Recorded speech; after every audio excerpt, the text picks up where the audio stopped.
Okay, I didn't catch that.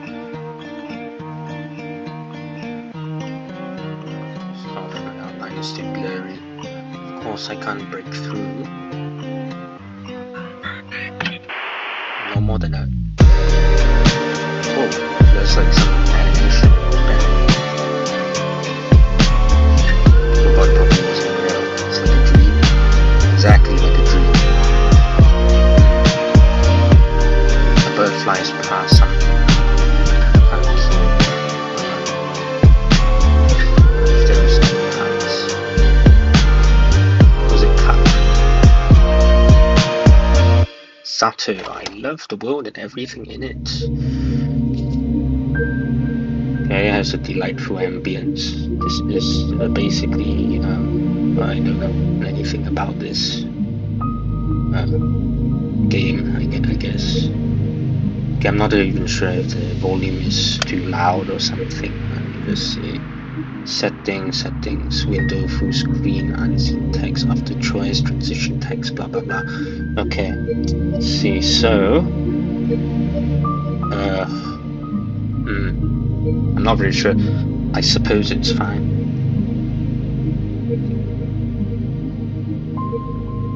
Well, I mean, it sounds okay to me. Actually, is this thing even voice acted? I don't know. Oh.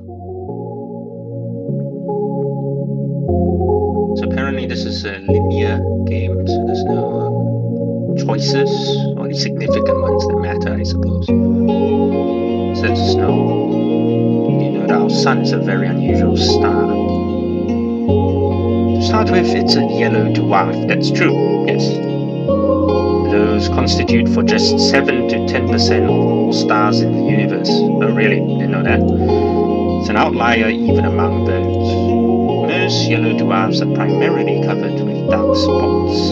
The sun isn't. The majority of its surface is bright. In fact, it has 3 times the number of light spots than it does dark spots. Ah, okay. So its overall brightness index is nothing special. You could even call it underwhelming compared to other stars of its type. But even so, it works harder than most to shine as bright as it can. Oh, so this is going to be a bit philosophical, isn't it? And I find that really cute. It's a funny comment. Okay. I don't remember where I read about this. Must have been some newspaper from years ago. Or maybe an encyclopedia. But that small piece of trivia still pops into my mind whenever I look up at the morning sky. It's not much of a view, to be honest.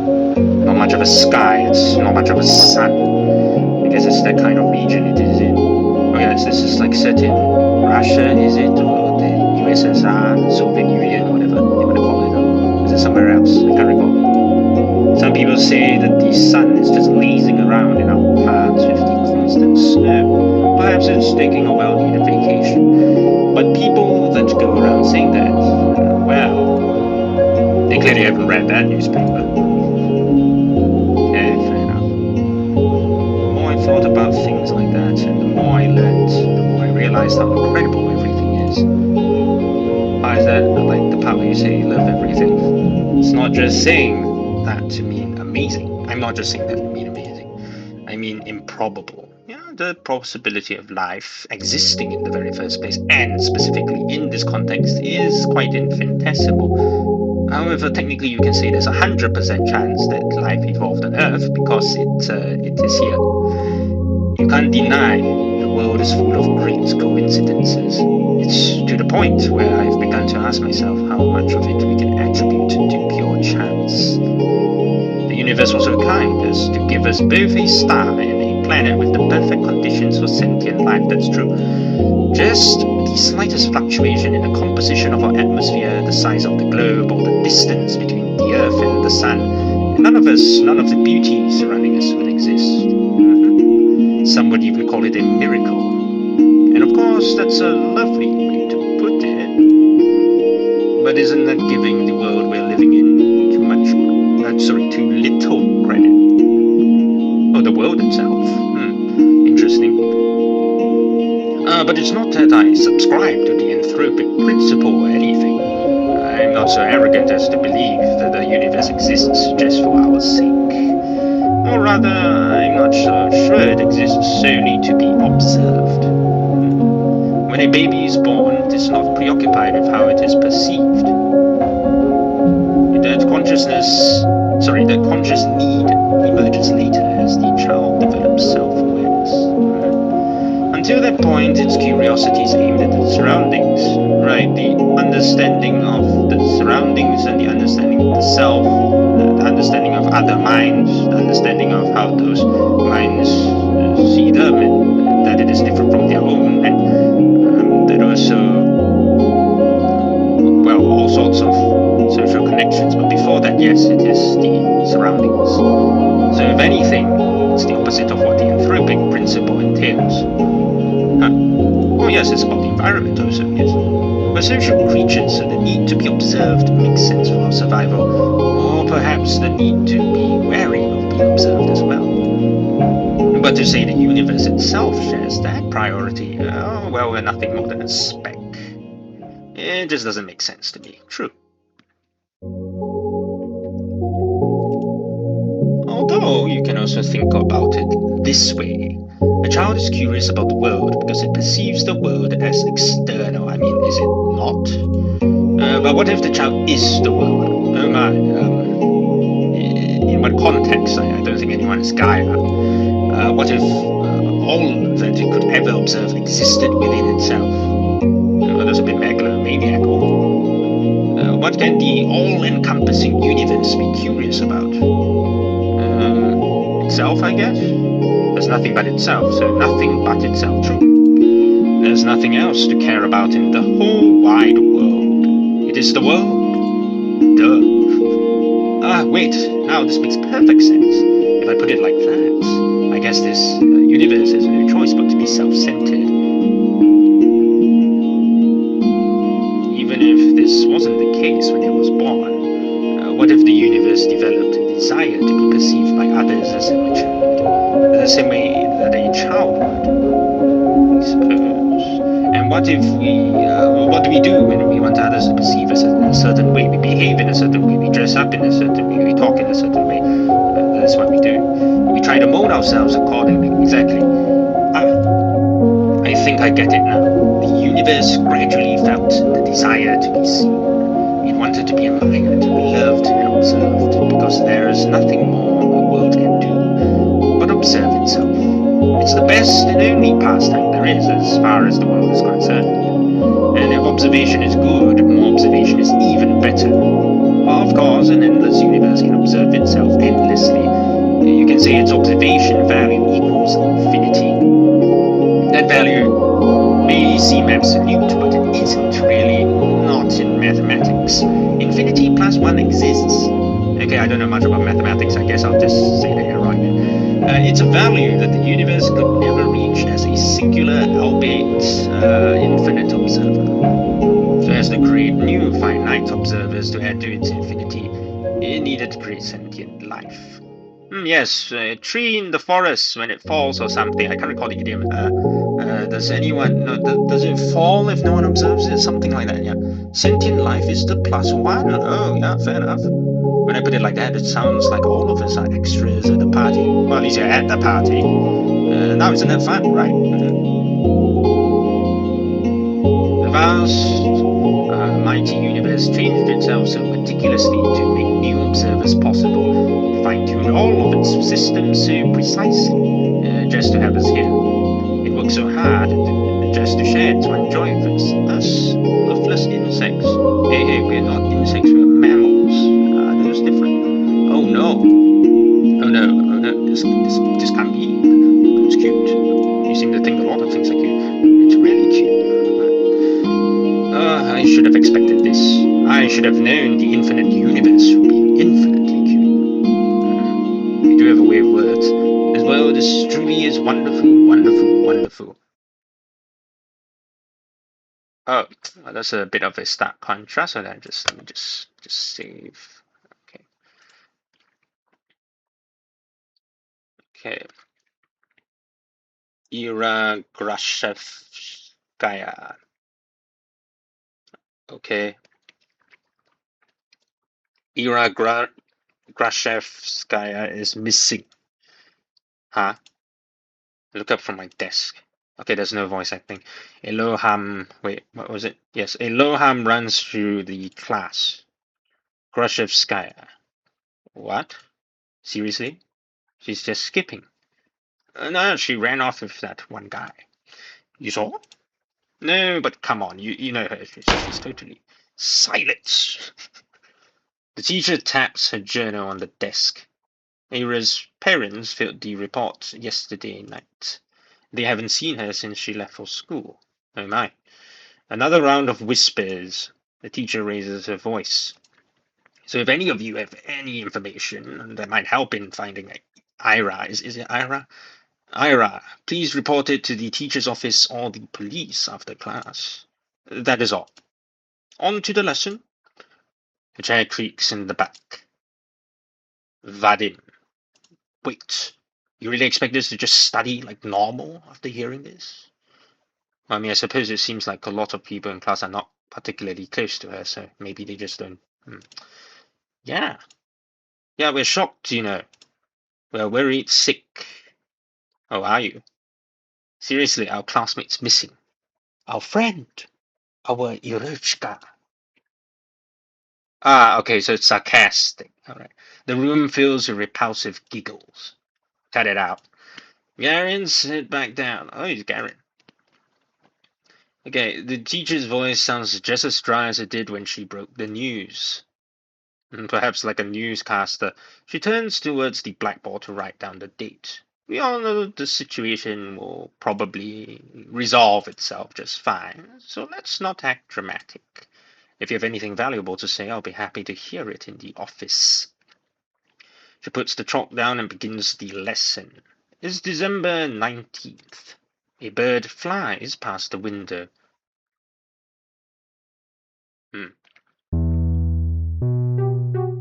So, Vadim, disappearance, give me a break. Aren't you supposed to wait 3 days or something? That's a myth. You can file a missing report whenever, especially if it's a kid. That's true, I guess?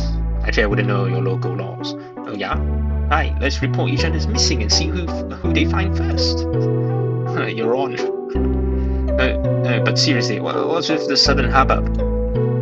So she didn't come home? Big deal. I thought wandering off was her whole thing. Right? This is Grashevskaya for you. Better parents just want some attention. Like they need any more of that. I mean, I've heard some weird cases. Yeah, never say never. Crazy is genetic. You think she's in some crack house now? No way. Do we even have any? I wish. At least it'll be something fun to do. Honestly. Hey. But she's like, for sure, that guy. The guy.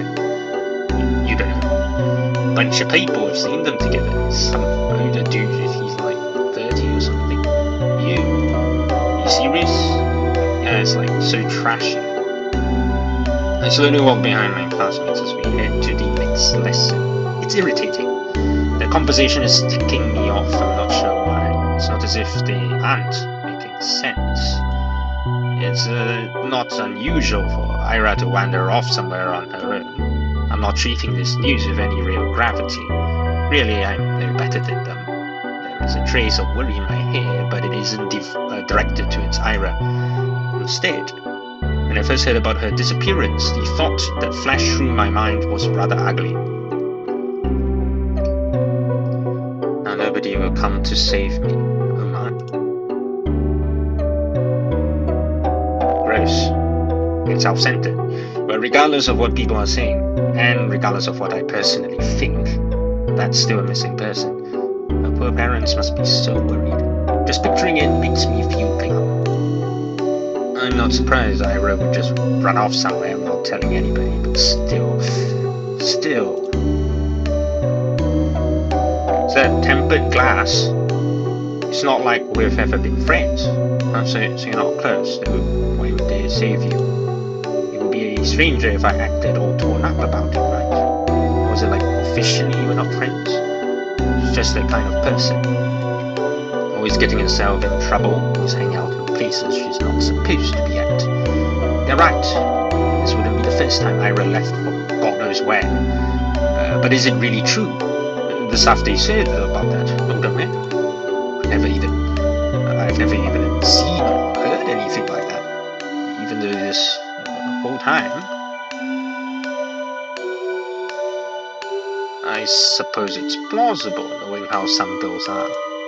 Even so, I'd never have thought that Ira would be the type to be love-struck like that. Love-struck? Huh. When I put it that way, then it's almost... yeah, it's almost definitely cute. This person seems to have some sort of complex about the word cute. Ira in love. Forbidden love too? Is it forbidden isn't like the age? Oh yeah, okay, fair enough. Wow, I've never have guessed. I never took that girl for a romantic. But she's a girl at the end of the day. And she does look like those types of books. So perhaps she was planning to elope all along. Oh crap. It's also complicated. I'm really torn on this, I really am. On one hand, it's super romantic, such beautiful young love with no regard for what anyone thinks. It's so incredible. It's incredibly cute. But on the other hand, I'm really sad. It's selfish and it's dumb. But if Ira's really gone, it's like I've nothing to hope for anymore. Vadim, hi, Shibina. So, I think this is the MC, Shibina Asia. You know anything about this? No. Why would I? Well, you two were pretty close, right? The whole group chuckles. We weren't... No? No, not at all. Really? Really? I thought you two were dykes. Oh my, such language. What? They all erupt in laughter. We weren't, we didn't even talk. Huh. It does seem to sound like... yeah, you didn't seem to have talked. Vadim, you dumbass. Grachevskaya screwing the old guy. She ain't like that. I don't know, some chicks swing both ways. You never know these days. I don't. It's... look at her face. Chill out, Shibina. We're just kidding. Jeez. I'm getting so scared anyways. Are you lesbian or something? I'm not. They just keep laughing. What can I even say to that? No matter what I do, they just keep laughing. If Ira came through the door right now and heard what they were saying, all hell would break loose. She's only disappeared a day ago. She's probably just coming late today. She doesn't even know there's a missing report. Maybe she already left her lover's place. Maybe she's trudging through our snowy schoolyard as we speak. No. She's already inside. She's already left her wet, puffy jacket in the cloakroom. There's a cloakroom. Is that what happens in wintry countries? I live in a tropical one, so I would not know. And now she's going down the corridor. Up the stairs to the left. That's right. She's coming. She's gonna storm in at any minute now. Sorry, storm in any minute now. Right. That's it. I hear her. I can hear her footsteps. She's coming. Ira's coming. Oh, how excited you are. What's with the face? They look like you're holding in a shit. Oh, it's only a lesbian. I'm not. I've never talked to her. Told you. The steps walk past the classroom. Now they're closer. They don't sound like her at all. They never sounded like her in the first place. I mean, you seem observant enough to know what her footsteps even sound like, so... well, maybe not with her, but like, in general. What does that even mean? Yeah, you have a boyfriend, right, Shibina? What's that? Sorry, why is that? Huh? I don't know. I don't know, some people just don't have, anything. I just... Dude, look at it. Be real. come on, don't say that. What, you wanna be a boyfriend? Hey, Shabina, wanna go out with Igor? Oi! I assume most of them are dudes. Okay, what? Come on, he's a great guy. Right, Igor? Treat you right. Peace off, man. I'm not doing this. I bite my tongue. Tisk. There I go again. Bad habit. It's not like it works anyway, so why do I keep doing it? I pop down at my desk and start mindlessly flipping through the textbook. Just stop indulging fantasies like that. It just makes me feel stupid every time. If Ira came through the door and beat them up right there and then, would it really help my case? They'll probably just keep saying those things behind her back. And to my face. I guess it really would be for the worse. Yeah, I shouldn't have wished for that. If Ira saw that, it would just add fuel to the fire. So it's a good thing she didn't interfere. It's a good thing. It's a really good thing. Huh. Get a saving it. At least these guys don't bother me for the rest of the day. I mean, that's better than some bullies. Yeah. Everyone's too preoccupied with gossip. I can't focus on studying either. I keep thinking. The last time I saw Ira, the teacher says her parents saw her leaving in the morning, but she didn't show up to class. The part's nothing new. Ira has always had a bad attendance record, so I assume she skipped as usual. And went to see that man they talked about. Did she go to him right away? Because in that case yesterday evening. Go home, Asya.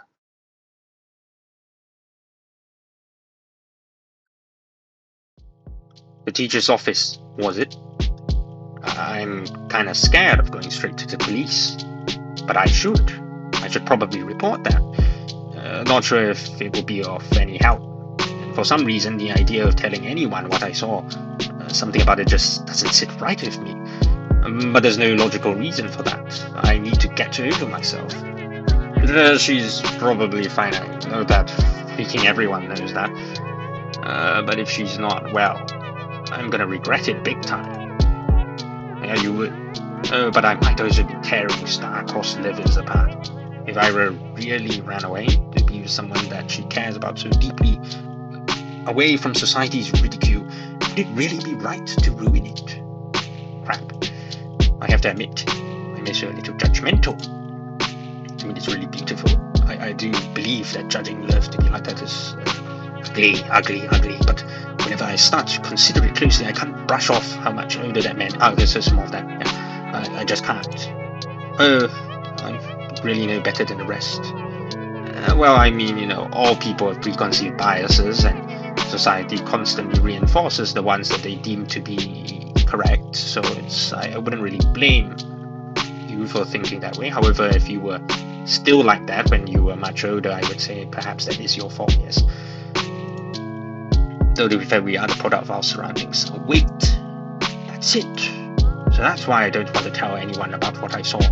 It must be the good in me screaming, don't ruin their good fortune. They're probably so happy together right now, it's none of your business. Oh, gosh, yes, that must be it. That explains everything. Talk about it, you do seem very confident in your own inner monologue compared to how you actually talk in person. Should I follow my heart?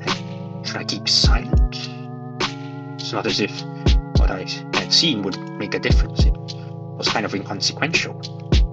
There's no point in telling anyone about it at all. It's not like the kind of information that points to any particular location or culprit. Not that there is one. So let's keep silent and everyone will be happy. I'll be happy. The good irrational me will be happy. And the cold reasonable me will be happy as well. Yep. Good job, Asya. You solved it. It sure is nice to have a clean conscience. Well, no need to loaf around here any longer. Guess I better head home. Counterpoint. What if, and bear with me here, what if Ira is actually missing? Despite all odds, there's always a possibility that she's in danger. if there is even the tiniest chance that my report will help in finding her, then that info is worth providing. And if she really did elope with her beloved, then my testimony won't change a thing. It's worthless at worst.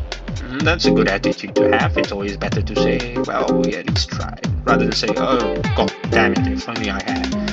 Right, that's true. If I carefully weigh the pros and cons, that off chance of Ira being in danger and my words being the key to saving her makes for a strong argument. Well, my words being the key to saving her. Well, yeah, that'd be so amazing. It'd be very dramatic. And then I'll come and visit her in the hospital and she wouldn't know how to thank me. She'll say, I shouldn't have. She'll say, I told you to leave me alone, dummy. But then I'll just shake my head and respond, it's nothing. I was just doing what I was supposed to. No. Gotta come up with something cooler. I'll need to think about that. You can think about it once you're done with this whole situation, man. Wait. Why is she in the hospital? Do I hope Ira ends up in the hospital? Jeez, of course not. I think you're just putting the window dressing on the setting, yeah? I don't need my freaking testimony to save her. I hope my testimony is useless because she's already home. That's always the best case. Always calling home, telling her parents how happy she is with the love of her life. That's what I hope for. I keep on having stupid thoughts today. At least I know what I should do now. I've made up. I've made my decision. I'm going to the teacher's office. Where was it again? I doubt they expect anyone to come. I assume this also implies that you don't normally go there. You're not in trouble usually. I probably look kind of silly. Wouldn't be the first time. Well, who cares? Walking. The staircase to the right, down the hall. Saving again. There. Sorry. That's the teacher's office. Oh. A girl. There's a girl standing there, right by the door. I think I've seen her before. Is that a bulletin board? Is she an upperclassman? Our town is really tiny, and so is our school. If I were a better person, I would know her name. Or maybe you just don't have a good memory, or you have facial blindness, can't blame you. She turns to look at me. I'm not sure what she's expecting, so I nod a little. Is there a queue? A queue? To the office. Oh. Oh no, I'm just waiting for someone. Okay. Hey, what? You're Asia, right? Yes. How did you know? It's kind of a loaded question. Or do we know anything? It seems like there's more than one philosopher. It seems like there's more than one philosopher here. I mean, it's not like we have lots of faces to remember here. You know me too, right? Oh yeah, I've been in this situation many times before. I cannot recognize people's faces. They're like, oh, do you know me? Come on, I'm the one. Who are you again? You're like, wait, it's almost coming to my mind. Sorry? Really? That's what I was talking about. It's not that I don't care to remember everyone's names, I just don't know where other people get them from. Perhaps you don't meet them. They say that in tiny cities like this, everyone knows each other, but that's just not true. We learn about the people outside of our immediate circle through gossip or common friends.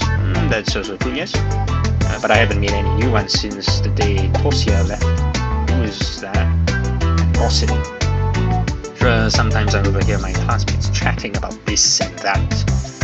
But I don't like listening to them, I don't like their voices, so I try not to pay them too much attention. Z.A.T.O. Wait. When I put it like that, it does kind of sound like my fault. Yeah, it is. My point is, when people regurgitate the idea of everyone knows everyone, the word everyone doesn't include me. The name's Marina. Or like a marine, thing. Mariana Trench. Oh, nice to meet you. Nice to meet you too. You got something to share about Grushevskaya? How did you know? What do you mean, how? You had an announcement, same as you. You're supposed to report to teachers and all. Ah, I see. For some reason, I thought they only broke the news to us, Ira's classmates. That's a valid assumption, but it makes sense that they would at least give the upperclassmen a heads up, just in case they happen to know her, which means you also know something about Ira. Yeah. Ah, that's great. So you talked to the teachers already? Sure did. Wow. And what did you tell them? Tisk.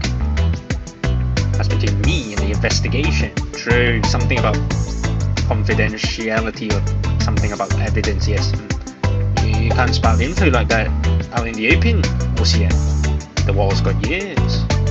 Oh, I understand. Sorry. Okay, well, you don't have to apologize. Crap. Making an awful first impression. Not only did I not know her name like I'm supposed to, but now I look like I don't know the first thing about vigilance. Yes, information security. Yeah, that's the term. Who am I kidding? I really don't. I'll just go in then. Marina suddenly blocks my path. No, you won't. What do you mean, no, you won't? I'm sorry. You're not telling them anything. He gestures with a finger to tact on each syllable. Why? Because a bad feeling stirs up in my chest. Please, don't tell me it's going to be the same thing as my classmates. Is it because I acted rude? I didn't mean to. Well, I mean, I guess you were kind of rude. I'm not sure. Well, I never mean to. Okay, just can't help it, can I? We have just met and I've already managed to mess everything up. Now I have this feeling a lot of times. Damn it. You desperately search your face for signs of mockery, but weirdly I can't find any. Oh, that's quite strange, isn't it? I've been waiting for you. Huh? But why is the text bolded? Is it like to refer to the viewer? Hehe, surprise. Of course I am. No, wait. This has to be some stupid ruse. I'm going to believe this girl and then she'll just laugh in my face about it. I'm serious. Ira told me about you. Oh, that's interesting. Really? Yeah. Gosh, they talked about me. Oh goodness, wow.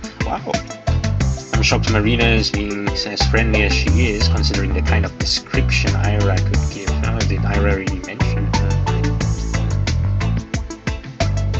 Wait, does this mean she's a friend of Ira's? For some reason I never thought about her having any, at least not at school. That was really presumptuous of me. Well, I mean, given limited information, I can't blame you for making certain assumptions. I wonder what Ira is like when she's with friends. I know you saw her yesterday. I figured you'd want to report it, so I ran here as soon as classes ended. Really, you ran here? Figured you'd want to report it, so I ran here as soon as classes ended. I guess it'd be easier to catch you between lessons, but I got so caught up in all those stupid rules. It kind of slipped my mind. She knows. But hey, what matters is that it all worked out. So why are you stopping me? Well.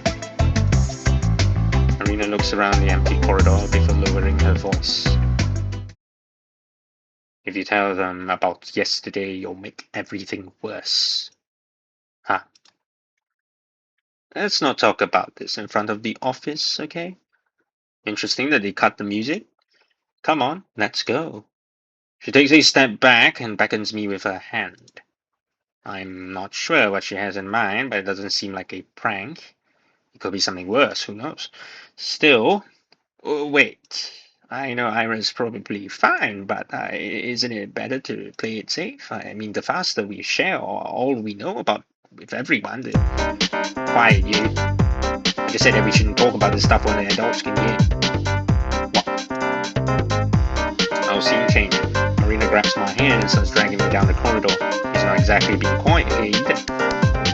All of my stumbled protests sound so weak, they might as well be white noise to the other girl. Yes, I spent half the day doubting whether I should report it at all. So what? I carefully examined my options and came to my own conclusion. I deserve to see through. I deserve to testify. But some part of me is relieved that the ultimate choice was made for me. Yeah, sometimes we have this sort of this helplessness or something, learned helplessness maybe. I mean, that silly gut feeling I thought I overcame with reason has come on top. So there was something to it in the end. So I was right, my heart was right. Sure, I can't actually know that since I'm yet to hear what Marina has to say. But this can't be pure chance, can it? You seem very eager to assure yourself. And if it's not, what does it actually hinge on? Did Marina show up because the world needed to stop me for the sake of something important? Or did Marina show up because I subconsciously wished for something, or anything, to stop me? Whatever it was, I guess I don't know this after all. I mean, yeah, I guess you have a friend now, maybe. I think I'll stick with the grand narrative angle for the time being. The world bending itself to the will of some worthless nut is a preposterous idea, but a very fun idea. But it wouldn't be the first time for me, would it? And the fact that the world, for any reason, has decided to guide me towards the right path. That's so endlessly sweet. Yeah, isn't it? Down the stairs, to the lobby, to the coach room. Oh, they're going up. I don't resist anymore. Marina drags me along, and I can feel my doubt turn into excitement. It's quite exhilarating. I wonder what you're going to be doing right after this. This is definitely the right path. This girl knows about Ira. I want to know more about Ira too. So do I. The whole wide world wants me to know. That's quite good alliteration.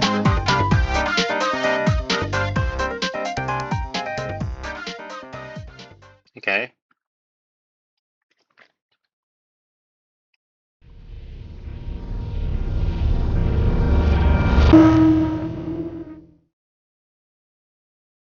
Title drop. Episode 1, Ira.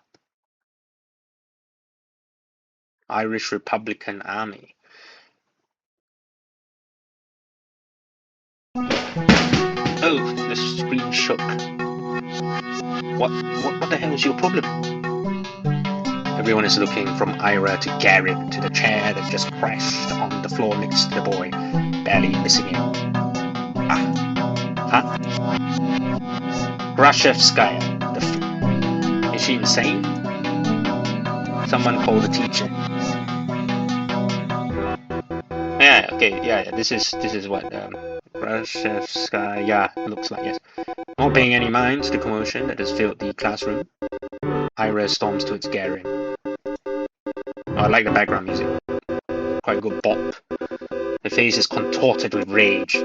Before she can react, she rips the notepad from his hand and slams it on my desk. I hastily grab onto it. Read that again and I'll kick your teeth in. Are you nuts?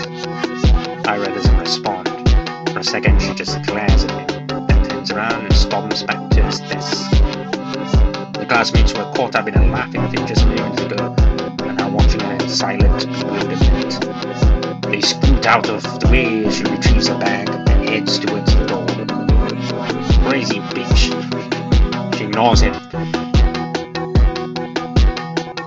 Yes, there's quite, I guess you can say, normal language people would actually use in real life, yeah. Grashevskaya, where are you going? Going home. Pump. Hi. Ira forcefully pushes past the teacher. You. Grashevskaya. What do you think you're doing? Parents will hear about this. The threats fall on deaf ears.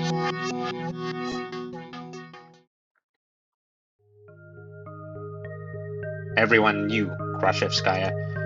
She's always been like this, I think. No, not throwing chairs around. Ira had no regard for the rules that everyone's supposed to follow. I guess they call someone like her a problem child. Parents got a lot of flack for it. It's only normal in a town like ours. Not just because of its small size, but because of its, let's just say, exclusivity. Vorkuta 5 prides itself on its virtually non-existent crime rate. That's a natural consequence of nobody being allowed to enter or exit without a permit. So the can't recall. There was something on like the page, the intro, wherever the page I got this from. It did say that there is some sort of weird like thing going on, like some sort of experiment maybe. That involves the whole town, is it? Is this just going to end in some sort of weird rapture? It always does, doesn't it? Like, it's a bit like, what Hello Charlotte or something. Okay, anyway, the natural consequence of nobody being allowed to enter or exit without a permit. You're lucky to be here, to have a salary higher than the national average, to have access to goods people in neighboring towns can't even dream of. Few get afforded such a privilege. Last time I checked, our population hasn't even hit 6,000. Wow. Then, yeah, it's an experiment, alright, I suppose. So when someone like Ira appears on this tiny society's radar, she's not just seen as a delinquent. She's a puzzling stain on a community that's meant to be spotless, like a weed that's sprouted in a painstakingly maintained flower garden. Of course, it's not as if she had appeared out of thin air. It's all in the family, they say. The blame falls on people responsible, that is, on Ira's parents. And questions begin to arise. Why is Grachevskaya's daughter behaving like this? Is there trouble at home? Do they believe this is acceptable? Do they not teach them discipline? Do they not understand how fortunate they are? They've been granted so much, and yet they can't do the bare minimum in raising their own child. Do they really want to be here? Do we want them to be here? Okay, so the emphasis is usually just an actual emphasis, okay. I've heard a lot about talks like that. I've heard more after Ira threw the chair at Garen. I don't get why. Everyone's just having fun. I'm not sure everyone had that much fun. I mean, it seems more like Garen was just having his own fun. It was my fault for bringing the notebook anyway. Also, it's your notebook. Okay. I was hoping to write a little in the library once school was done, but my bag slipped and all of the contents scattered on the floor. Of course, they would get curious about it. Of course, they would want to read the silly things I wrote, like the thing about the sun or something. It's not a big deal. It's not like I've ever taken poetry or drawing very seriously. Those are just fun distractions, nothing more. If people laugh, well, what's it matter to me? I couldn't wrap my head around it. I couldn't, but I still wanted to thank Ira somehow. She rarely shows up to school, and even when she does, she can just leave at random. Couldn't get a hold on her for a long time because of that. That, and also I was really scared. Ira has never as much as looked at me. Even when she lashed out at Garen, it was like I wasn't even there. But 2 weeks after the incident, it finally happened. We crossed paths. I went to the bathroom during some lessons, and I think it was math, came through the door. Oh. And there she was, blowing white smoke through the half-open window. I didn't even know she was at school. Oh. Hi? Ira shot me with a disinterested look. Hi. I awkwardly scuttled past her to one of the stalls. After closing the door, I realized I was so nervous I couldn't do any of my business, so I just sat there and thinking about how I should approach her.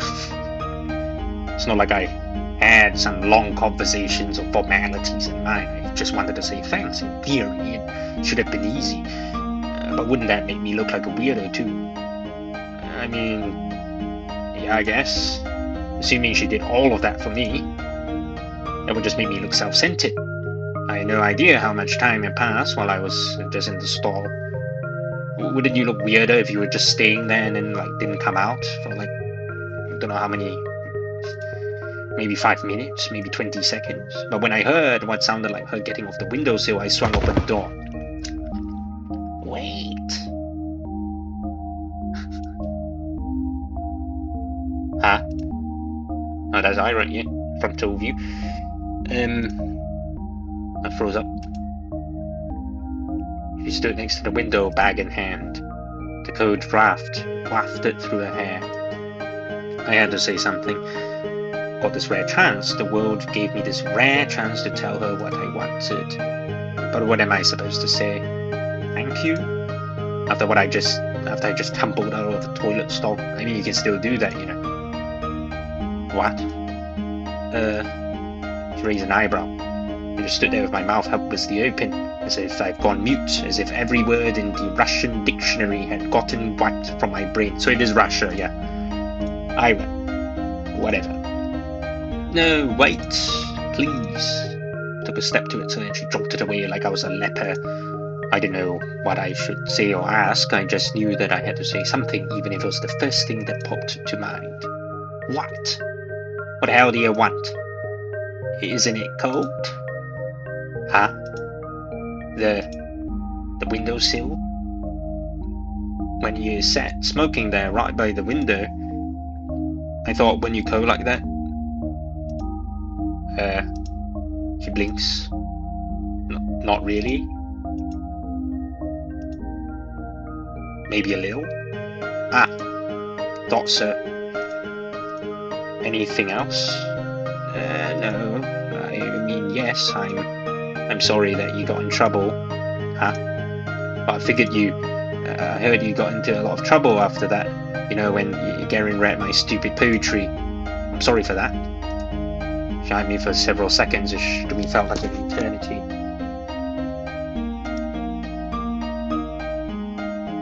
Then she sighed and slowly flipped her hair back. And why are you apologizing? That had nothing to do with you. Ah? Well, I guess not. His voice was getting on my nerves. Yeah, it did. It would drive most people quite annoyed. I see. I looked down at the tiled floor. I knew that was the case, of course. It's not like I was hoping Ira jumped in to defend my honor or anything of the sort. I mean, you guys were not very close anyway. I wanted to thank her regardless of intent, but no matter how hard I thought and tried to word it, everything just came out sounding awkward or wrong. Why does this always happen? The soles of her boots squeaked against the floor.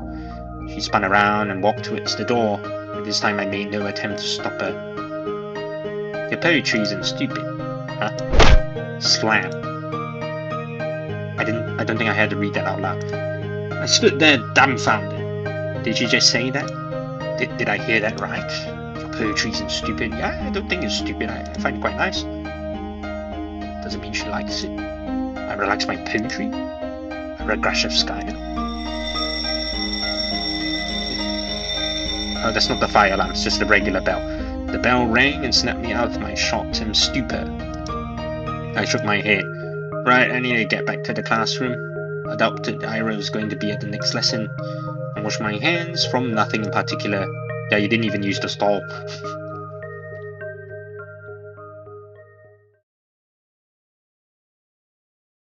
Okay, that was a good flashback. Weeks passed, saving again. Alright, so time for water.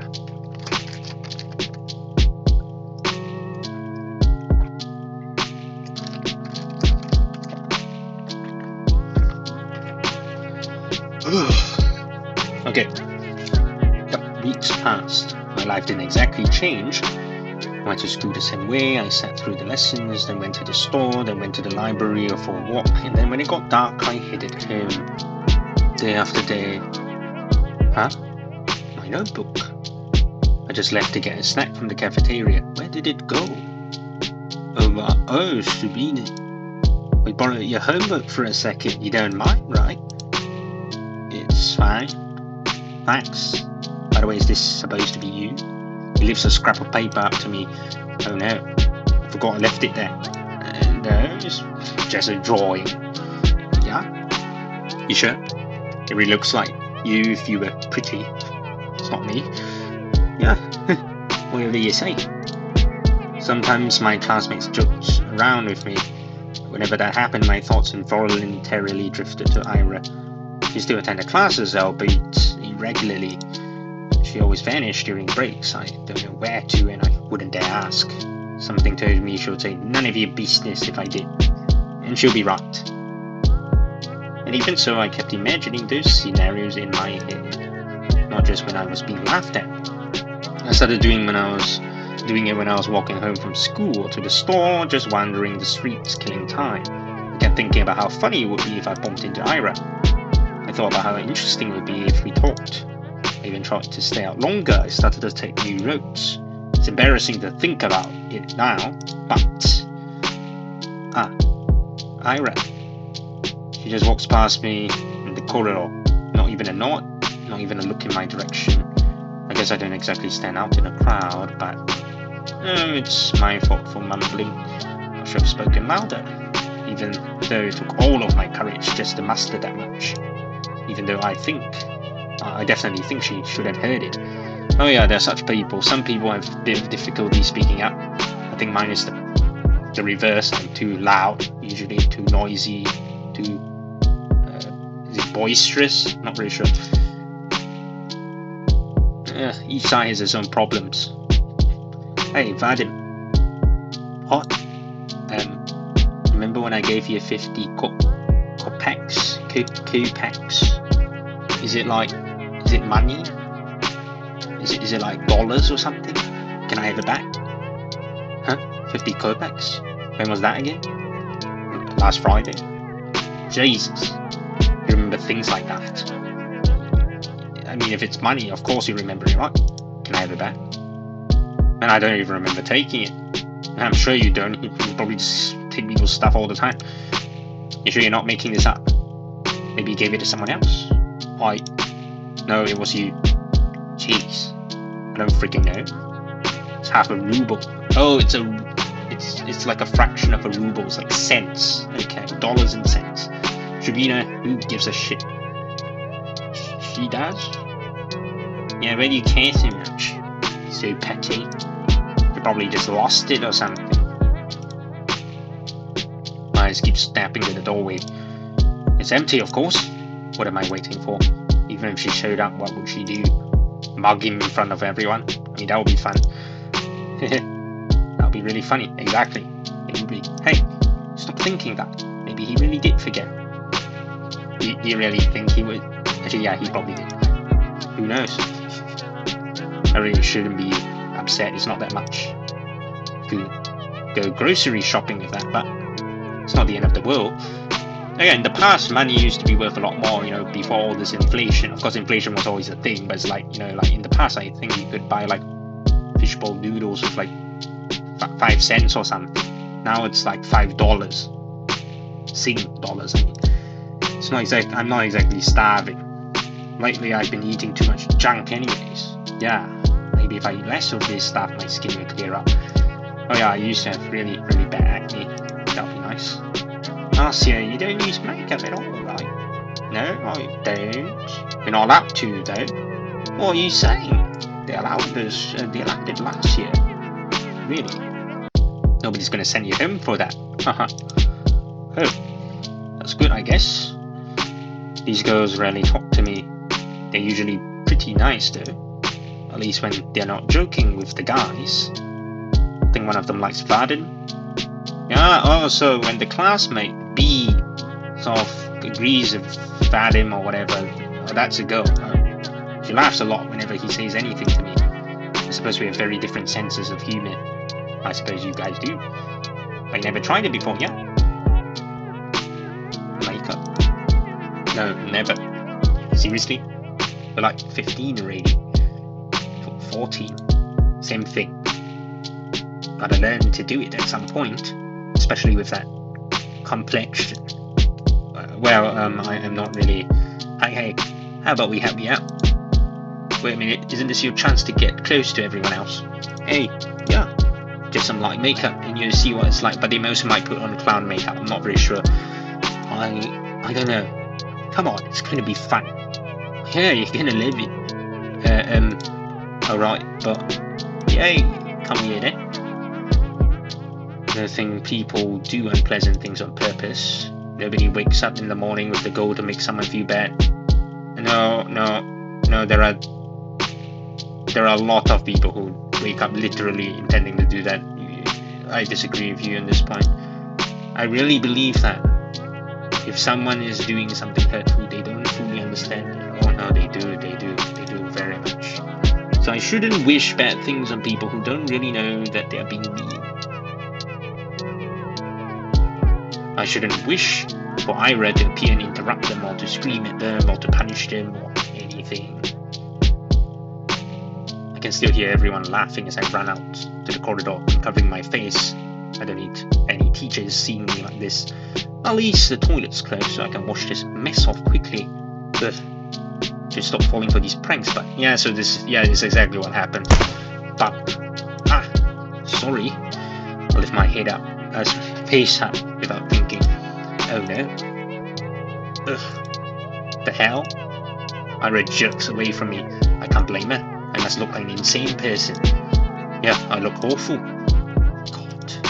I can't handle her looking at me like that. Oh, I'm sorry. Huh? I run past her. Run. Just need to get to the restroom. I just need to wash it off.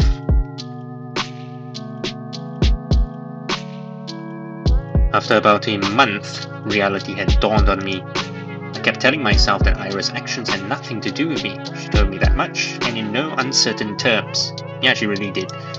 She said that, and I kept repeating it again and again and again and again. But I didn't believe it.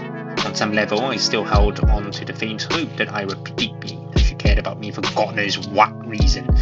No, really, what was the reason? Her lashing out at the classmates she found annoying, one who just so happened to make fun of me. Her not joining in. Her telling me she liked my writings. Well, I mean, she could just like the writings, I don't know. She didn't even say that much. She said they weren't stupid. Oh yeah, that's true. Oi. 3 coins clink against my table. 20, 20, 10. So he remembered. There. Thanks for the unforgettable night. Everyone around erupts in snickers. Hey, you're a cheap you. You're free later? Very funny. Oh, please, Shabina, get a sense of humour. Your face is dragging down the class morale. That's right. Doing us all a disservice. Think of your classmates for once. I let myself believe something would change. I thought about it as if I deserved it, as if I didn't have it good enough before, as if my life had any real problems. I was just being greedy, plain and simple, getting my hopes up over some silly coincidence. It's all just so stupid I can't help but laugh. But that's okay. I know better now. I was being ridiculous. It's shameful to admit to, but better late than never, right? Got a little too caught up in my own little world. And hey, even if they didn't amount to anything, I can still appreciate those little encounters with Ira for what they were. Brief but wonderful moments. I could reminisce fondly about the one time I lucked out and saw Gary all scared and confused. Or that one time someone gave my work a compliment, backhanded as it was. I could do that because everyone does that. Everyone has those little things that they look back on with a smile. Do they? It's beautiful in its own way, is it not? Our whole lives are a series of episodes, both good and bad. It doesn't matter if they grow into a bigger story, because each moment has a lot of merit on its own. It's something I should learn to be content with. It's something I should have been perfectly content with until now. Until I decided that what I had wasn't enough. Speaking objectively, what is there to complain about? No, seriously, I live in the prettiest part of our vast country. I have a comfortable roof over my head and even my own room. I have 2 living parents. I have wonderful hobbies to enjoy, paper to write on, books to read, TV to watch. I buy myself treats almost every day after I'm done with school. I have good grades, teachers tell me I have good potential. My classmates also recognize how studious I am. I help them with their studies when they ask me to. That's right. I've got classmates that I can always talk to. Guys that I laugh along with even if their jokes don't always land. Even if my sense of humour isn't the best. All of this, I have all of this. Right here, right now. Everything that a girl my age could ever ask for. So why did I act as if that wasn't enough? Why the hell did I? You idiot! What? Oh, winter.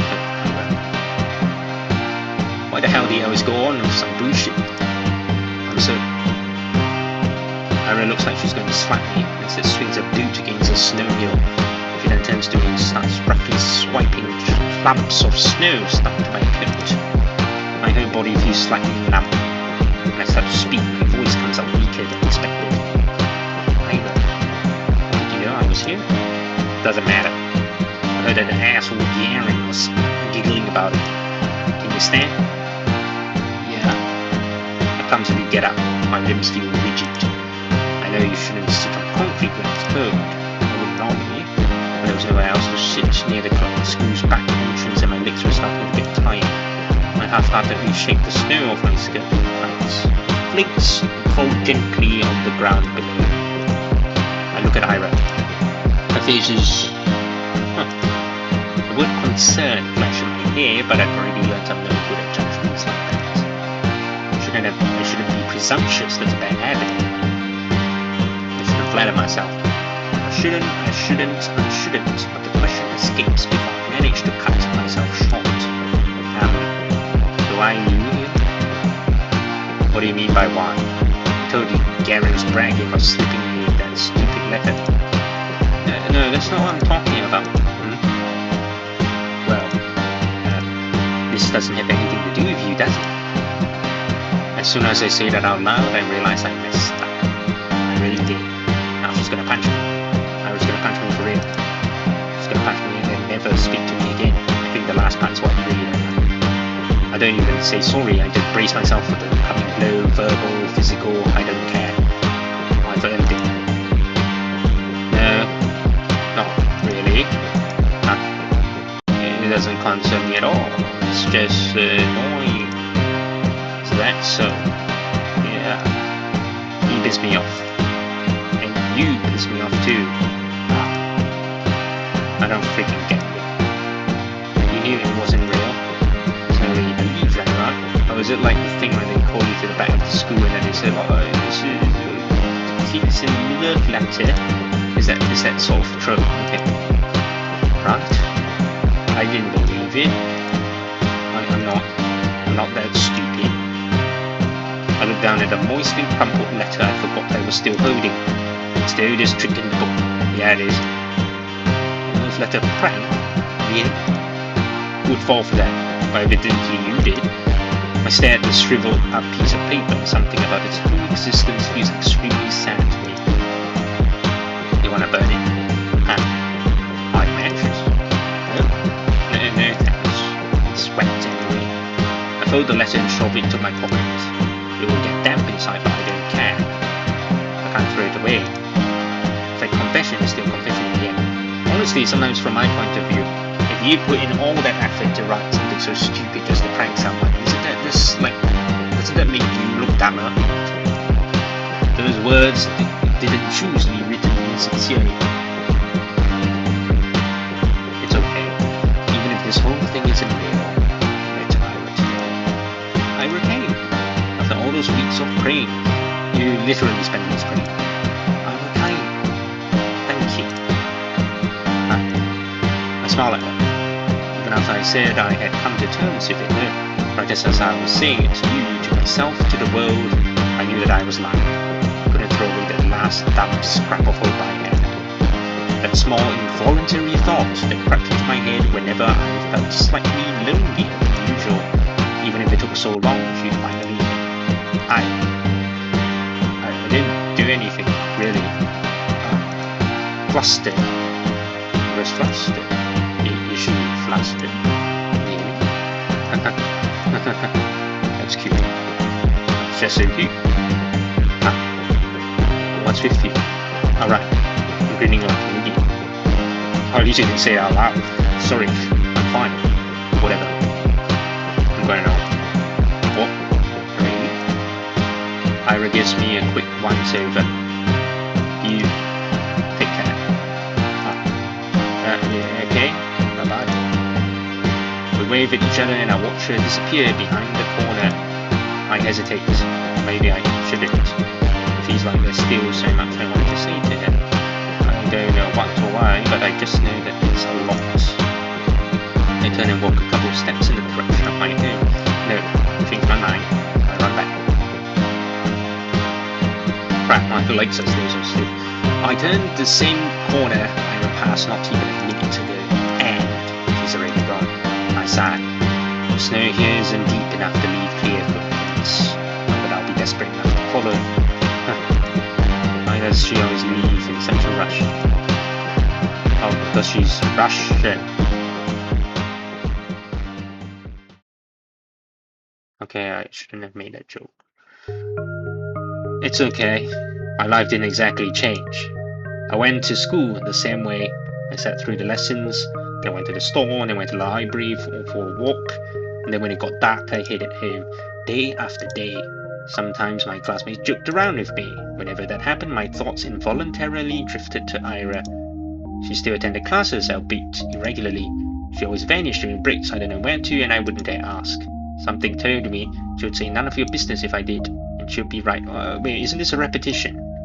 But even so, I kept imagining those scenarios in my head. Not just when I was being laughed at. I did it when I was walking home from school, or to the store, or just wandering through the streets, killing time. I kept thinking about how funny it would be if I bumped into Ira. Thought about how interesting it would be if we talked. I even tried to stay out longer. I started to take new routes. As naive as it was to behave that way, I kept doing it. Again and again and again. Walking and walking, praying and praying. Tisk. The assholes ever shut up? Huh? This bitch. Nobody saw Ira enter the class. Everyone's too busy whistling and laughing. And she caught me in a really dumb pose. Well, that's on me. I wouldn't have chosen Dare if I knew she would see me looking like that. Oh, so yeah, it's not a repetition. It's more like the thoughts maybe repeat themselves sometimes. It's quite common. Sometimes people just keep on thinking the same things, especially when they're in a rut.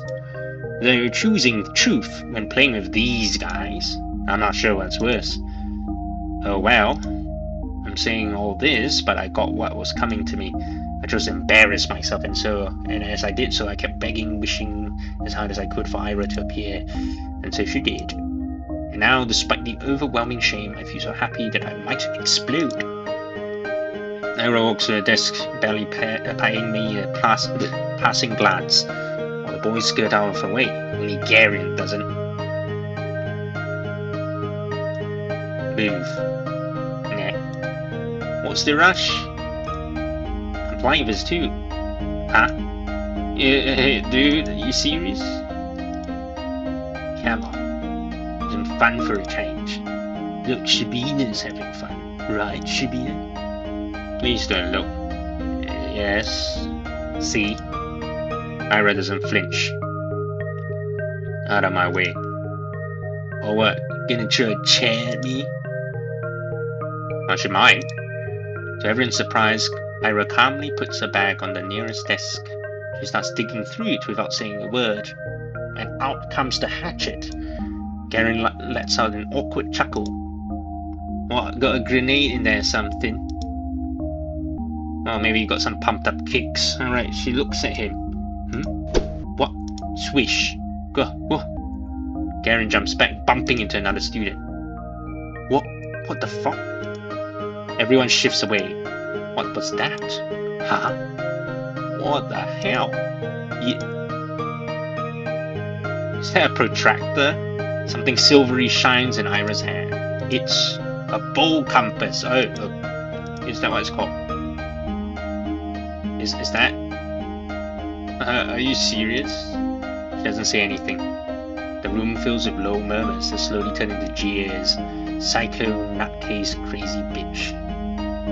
Ira lowers the compass and makes her way to her desk, looking unbothered. It's just like that last time. Ira saves me without acknowledging my existence. Maybe some onlookers know. Most people will think she didn't plan on helping me at all. And that's what I'm inclined to think as well.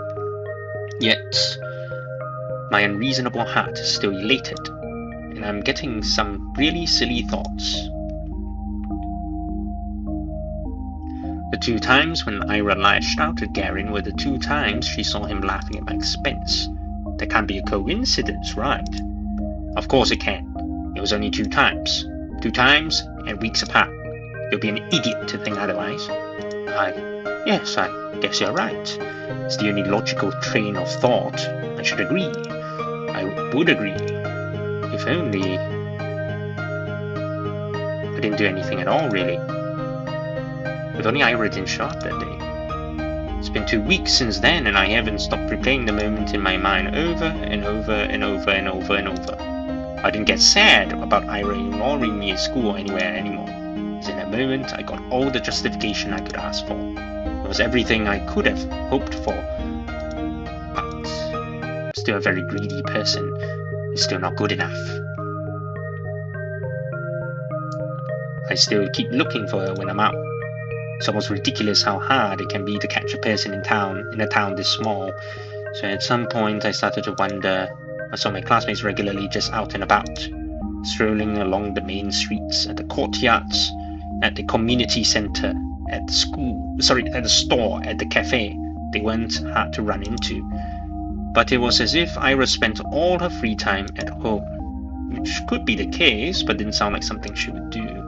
From what I heard and could assume, she didn't have the best relationship with her parents, spending hours on end in a home like that every day. No, I really doubt that. The other more probable option is that she preferred the outskirts.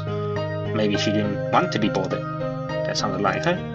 Well, despite that being highly likely, I was hoping to do just that, bother the heck out of her. Felt almost brave about it. Ira could totally get pissed. She could push me away. She could even attack me. Whoa. But for some reason I didn't really think she would. Oh, is that like what do you call these things? Radiate? No, it's like ventilators. Yeah. Ah, my breath halted. Oh, you spotted it. Oh, hi. Hi. The vents are vents. Near the research institute expel hot air. Nobody really goes there aside from the staff coming out for a smoke. Well, I guess she did feel cold at that time. Well, now here's a spot with a good bit of warmth. I never ran into any, but the ground here is still littered with cigarette butts, so there's a safe bet in my book. Why is Ira here of all places? Again? How many times can you buy into these stupid pranks? They seriously sent you all the way here? What? No, I didn't get any letters after that. I'm just taking a stroll. A stroll. Here. Yes. Okay. Ira gives me an incredulous look. Do you, like, smoke? No, I don't. Why? It's a smoking area. Ah. Yes. I know that. Well, yes, there's a lot of debris in the floor that confirms it. You want to try it then? What? Smoking? No, thank you. Okay. She shrugs. Awkward start. Couldn't let it end here. Just need to. What about you, Ira? What about me? Why are you here? Were you at the institute? Yeah. Something like that. Are you like their lab rat? My mom works here. Oh, okay. Forgets her lunch sometimes. Oh, you bring her lunch? Oh, that's quite sweet. That's what I say. That's so sweet. Oh, wow, you really say the same things as me. Hey, I mean, it's really nice you look out for your mum.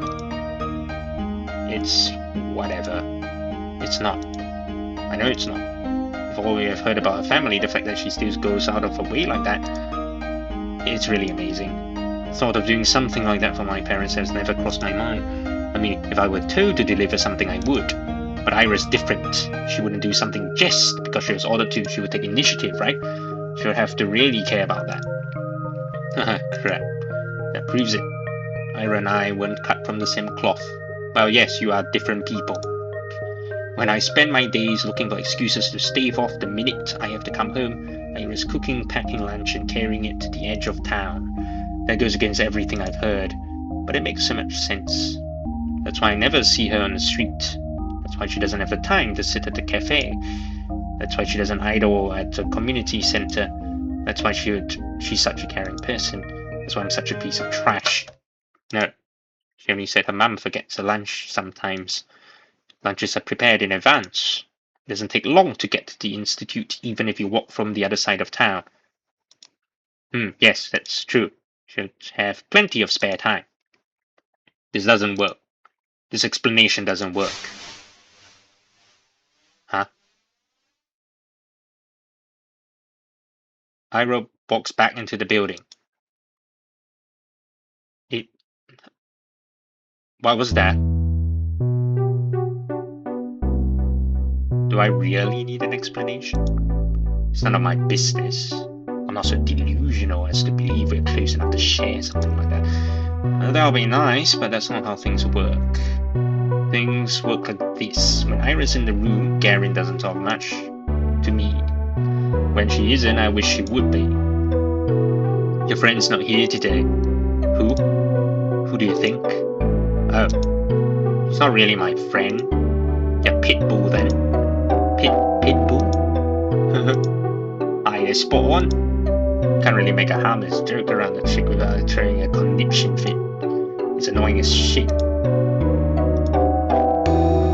They think we're friends? Well, not really, but it looks like they picked up on it. On Ira reacting like that to me being used as a laughing stock. So it wasn't just me. It's not just my wishful thinking. That's nice to hear. Even if I still don't know for sure. Oh yeah, you gotta hear it from that horse's mouth. It's the most comforting thing I've heard out of Garen's mouth to date. Shocking. At least she barely shows up. Yeah, they'll probably kick you out one before New Year's with an attendance record. Get ratings. That's right. Ira can't possibly be meeting the minimal attendance requirements. I don't know about her grades, but well, I don't think they can expel her. Huh? Why not? We're the only school in town. Where else is she going to go? Damn, good point. Oh, phew. My parents can just send her away. I mean, to another town. Yeah, to like a relative or something. What? No? Oh man, now you say that. Everyone pretends to be surprised when that happens. Ha ha ha. No. I hate out there. Right. I hate that I can see that happening. Everyone talks about it. How Ira's a nuisance to our household. It's been like that for a long time. But still, I forget so much sometimes. That can't happen. No, you can't. It's not fair. They can't send her away. She can't go, she's so nice, she cares, she does. Maybe not for me, but for the family. Why would they send her away? That's just too cruel. They can't do that. If they do, then it will be all over. If they do, then I won't. Just started. I don't know what. Can't even call it talking. I don't know what it is, but that doesn't matter. Even if she just tolerates me, even if she doesn't want anything to do with me, I don't care. This can't happen. This physically cannot happen. What do you mean by that, physically? I raise my head and look through the window. The snow is falling like tea on the yard. The dark pine branches sway under its weight. The long grey clouds glide placidly across the tundra, far past the fences, past the mountain ridge, so far away that I can't picture it, so far away that my mind circles twice around the earth and comes back to the spot I'm sitting in. This world is way too gentle. It's been way too kind to an ungrateful brat like me. So if I've earned this world's good graces, why can't a person so much more deserving do the same? What does a person like that have to do? And is there anything that I can do? The bird flies past the window. Ira. Okay, honestly, what you get is absolutely nothing oftentimes to do with what you have worked for, what you have fought for, what your parents have fought for. A lot of times it's just dumb luck. And also, I guess your parents, or like their wealth or something. Okay, yeah, anyway, Ira. What? I'm really using up all my luck these days. Ira sits smoking in the girl's bathroom just like she did when I first talked to her. Some snowflakes blow into the room and stick into her hair. It's gotten colder. Maybe you shouldn't sit so close. I know you don't like going to class as much, but you can get really kicked out like that. Is that why you came here? Tell me that. I know that. Stupid. I don't think you are. Do you just really not care? Everyone says that you get sent away, that your parents will send you to live with a relative. Is that true? Probably, yeah. Good. Of course it's true. I knew it was true when I asked the question. Maybe if you just cleaned up, if you stop skipping now, then maybe you won't have to go. And if you're having a bad time with studies, hard time, sorry, I can help. We could go to the library or something, and then there's 1 month left. It's not gonna work. I get it. My voice is shaking. Actually, if you do well enough in the exams or tests or whatever, maybe they'll still let you stay. It's better if I just keep staring at my shoes. It's okay. That's about what I expected. Of course, I knew it's pointless to cram at this point. Not really. I mean, if you do it maybe a week before, maybe well, I don't know how hard your stuff is. It was just an excuse. A selfish ploy to get some scraps of Ira's time before she goes. I wonder, did I do the same when Tosia moved away? It's only been 3 years. Oh yeah, you did mention Tosia before, didn't you? But now that I think back to it, it's also hazy. I was a very different person then, I'm sure. Yeah, like younger, I guess. It's sometimes harder to know what happened when I was very early on. At least I probably didn't humiliate myself like this. Hey. Thanks. No, I didn't do anything. It was a dumb suggestion. It was nice of you. Nice. Right. She doesn't know. She thinks I'm doing this out of the kindness of my heart.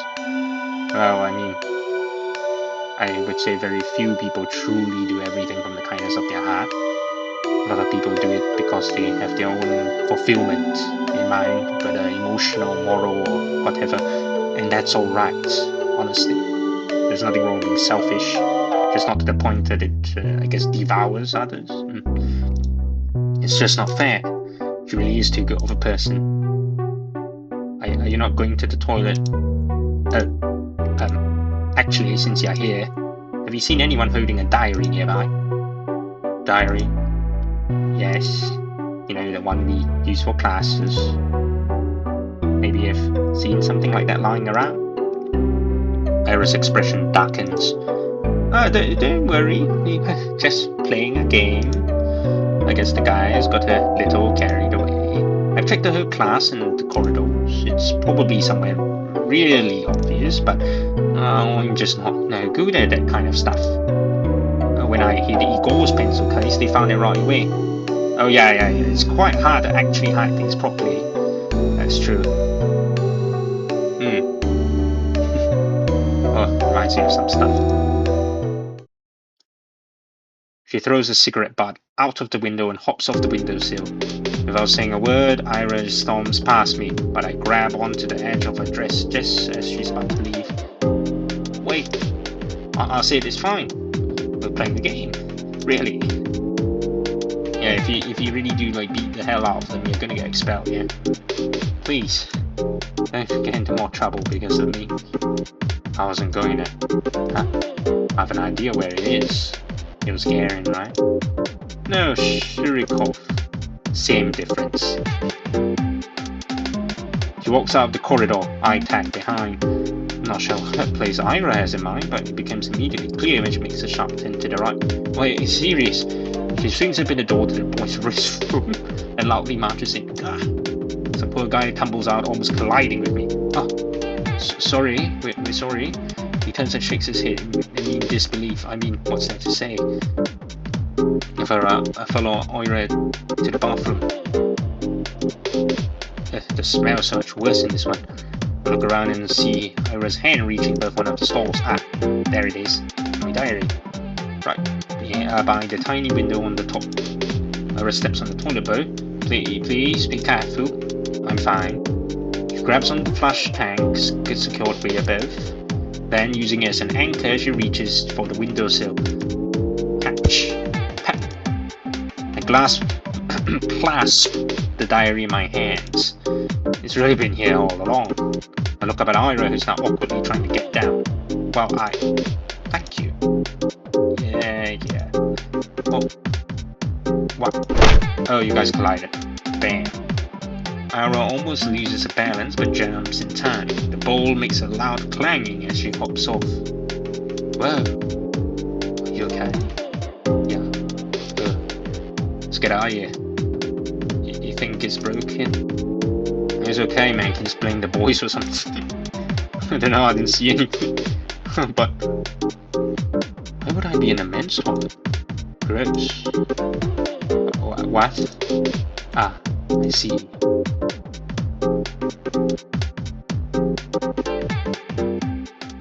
Thank you again. How did you know it'd be in the boys' room? Because that's the one place you can't technically get to. Well, you can physically, but I think Shurik would go into the ladies' room. I don't know Shurik. No. I actually suspected they put it there. Just didn't have the courage to enter. Can't keep doing this. I know. I should have checked there from the start. Instead of running around the whole school again. No. Can't keep going along with it. It's just a game. It wasn't. No, really. You're just playing around. Bullshit. You know damn well what they're doing. They're not friends. Of course they're not. I never said they were. Then why don't you tell them to piss off for once in your life? But I don't think she's the sort to do that. You know, some people are just kind of passive or something. Or I guess timidly. Just timid. I can't like being a victim that much. You won't get any better if you keep doing this. Ira's right, honestly. But it's quite hard for people to change, right? You know, to do a complete 180 and just like suddenly, you know, stand up for themselves. It'll only get worse. It's not that bad, and I wouldn't. I can't just say something like that to them. Sorry. What the hell not? Well, it wouldn't be right. In what way would that not be right? And for the love of... I know it's not like I never tried it before, but when I say something they just make fun of me. Yeah, so what you're supposed to do when they do that is that you just push through and insult them even more. Right, make them cry for their mummy. And if nothing changes, so freaking what? Who cares what they say? Just don't bother with them. Oh no, you can't just do that. I can't act like I don't care when everyone's laughing. I can't look people in the eye like that. And when I go along with it, at least they talk to me. Though I wouldn't want to talk with these people. And I know you're okay with your own, but oh, so you're like one of those sort who needs to interact with others, like to feel like okay and normal. Interesting. Fascinating. So what's your plan? Huh? That's it? You're gonna spend the next 3 years like that? To be fair, after that, I guess it's over, but you know. Yeah, I mean, I don't think during that, for some godforsaken reason, is gonna help anything. Seriously, she exhales sharply. She doesn't even look annoyed anymore. I get that. I'm also disappointed myself. Asya. Yes. You know I'm leaving soon. That's right. I understand what she's getting at. That spoken rule Gary and his friends have been sticking to, holding themselves back when Ira's around. The real cowardly reason I'm so terrified of her going away. I don't know what to do. Why can't I stop? The hand she's been dealt with is much worse than mine. But here am I, whining, clinging to her like a leech. I should be the one helping. I should be the one telling Ira to get her act together. Yet, I can't think of a single thing to give her. Write me a poem. A poem. Why? Oh, it's a bit blush. What kind of question is that? Cause I like them. Oh, really? You like them? You like my poems? Why else would I ask? I don't know, some people might want you to write it to make fun of them. Ira's definitely not the sort. That's... thank you very much. I mean, yes, of course. I'll write one now. Do you want it to be about something, or maybe like in a certain meter? Meter? What does that mean? I don't care. Anything. Alright. Think of something then. I'll try. Yeah. You do that. Ira checks her wristwatch. I gotta go. See you around, I guess. Alrighty.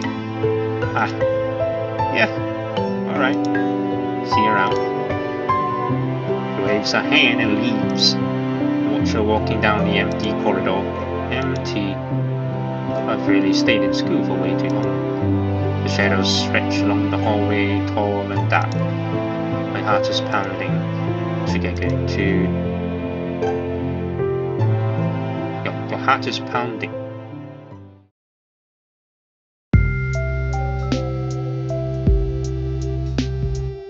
My life didn't exactly change. Went to school the same way, I sat through the lessons, then went to the store, then went to the library or for a walk, and then when it got dark I headed home. Day after day. Sometimes my classmates joked around with me. Whenever that happened, my thoughts involuntarily drifted to Ira. She still attended classes. She vanished during... isn't that the change? She vanished during breaks, I never asked where to. I kept imagining scenarios in my head. Not just when I was being laughed at. I did it when I was walking home from school to the store, or just wandering the streets, killing time. I kept thinking about how funny it was if I bumped into Ira. I thought about how interesting it would be if we talked. I even tried to stay out longer. I started to take new routes. And as naive as it was to behave that way, I kept doing it. I was like one of those funny Soviet statues, isn't it? Like, is this the law ministry or something? Right, they're like holding some objects. Oh, Ira. Hi. What are you doing here? Ira points to a cigarette. Oh, no, I mean, like, what are you doing at the center, like at a specific location? Came to return some books. Wait, this is your center? Damn, that's like, that's cool, they have statues. Oh, you go to the library. What were you reading? Stuff. You don't want to say? You wouldn't like it. Huh? Why not? Ira looks like she's really weighing down the pros and cons of exposing me to the taste in literature. Did she read something she shouldn't? Maybe she thinks it's too dark or crass or something for someone like me. It's kind of unfair though, isn't it? The other week I finished The Plague by Camus. Oh, Renard Camus? Never read it. It's about a physician trying to save a town from an epidemic. It's very visceral, but I enjoyed it a lot. Oh, so you do have a certain passion for it. I mean, yeah, that's why you write poems. Not sure I agree with the message though. Like what? The villagers are dumb or something? Yeah? What was it? It was, basically it was like that evil is an inherent part of life. It is though, isn't it? Try warding it off, but it'll never be for good. Yeah, you just gotta live with it, and when you can fight it, you fight it, right? And then when you can't, you just retreat. And even if you do good things in times of crisis, there will always be some greater force spiking your guts. But then just get ready for that, isn't it? Yeah, sounds about right. Oh, maybe I agree more with Ira then. Huh, guess there's some okay people in the world. But there's a lot more dirtbags. Really? That's a pretty depressing way to look at it. Is that depressing? That's how it is. I don't know if I agree. At least I've never met someone I'll call a dirtbag. You serious? Garen's right there. Garen? Right behind me? No, okay. Well, he's not that bad. Yeah, like he could be like, I don't know, a murderer or something. Really, I don't know. I don't think he means it. I'm sure everyone is just trying the best they can to torment you. Most people wouldn't want to cause anyone pain, right? No, seriously, are you for real? Like, do you actually believe these things? I think there's something Camus and I can agree on. Yeah, right. If everyone's so nice, where's all that greater evil coming from? Oh, what? Like, do you think it comes from like Satan or something? You think it's some natural phenomenon? No, of course not. There are things we perceive as painful in the moment, and they are really horrible, awful things happening every day, but I don't think it's right to call them evil. Then what are they, just like mean or something? Evil's intentional. No, I'm pretty sure love is intentional. Those things don't come from bad intentions. Sadness, loneliness, misunderstanding, fear, but not evil. There was this famous judge, Dionysius something from ancient Greece, I think. Yeah, anything with the Sius is always from Greece. Anyway, he said evil is not a being, for if it were, it wouldn't be totally evil. Evil has no place among being. Okay, so Hitler is not evil? Yes, Hitler ad absurdum or something. No, I mean, that's always a good way of pointing out, like for instance, if someone says, oh, Pol Pot wasn't evil. Really? Like, he's just crazy or something? I kind of don't think so. Okay, anyway, that's a rather extreme example, but if that example works, then you are wrong. But it's not like he was born that way, was he? Well, I don't know about that, but he definitely developed it that way, and he definitely chose to continue down that path. I mean, it wasn't his natural quality, I don't think. Isn't that even worse? If it was his natural quality, you couldn't fault him, right? In the same way as a beast, an animal, right? You couldn't fault the pig, a wild pig, from, goring you with its tusks, because it simply views you as an unknown threat, and the correct way to deal with threats is to eliminate them, right? So, you wouldn't blame the pig for its nature. It is just trying to survive. But humans do not need to literally do terrible things to one another to survive, but they choose to do that. And so if they choose to do that, I would argue that they are even worse, because they decided to be evil. Get what I mean? Oh, it's the first time I would say I really disagree with a protagonist. Fascinating. Anyway, I'm liking Ira's point of view. It wasn't his natural quality, I don't think. So, the point still stands. He grew up and became evil as hell. Evil exists, it's freaking everywhere. Damn right it is. Just cause there's a reason for it doesn't make it any better. In fact, I think that's worse. Of course not, I just don't like when it's being described as something omnipresent. Well, it's not omnipresent, it's like people have evil qualities. People sometimes embrace those qualities, and I would argue such people are just genuinely evil, but okay. What? Omnipresent, omnipotent, omniscient, the omni stuff. And it's like, it doesn't matter. What I'm trying to say is, we aren't born with some big evil force inside us. Yes, at least we have that consolation. I doubt the universe is any different. Huh? What? The universe ain't a person, of course it's different. Duh, man. Well, yes, it's not that. I know that. But it's a kind of a being, right? Since every being is pure by default, where do you get these ideas from? Well, it's definitely not Christianity, because Christianity assumes everyone is born with sin as an evil by default.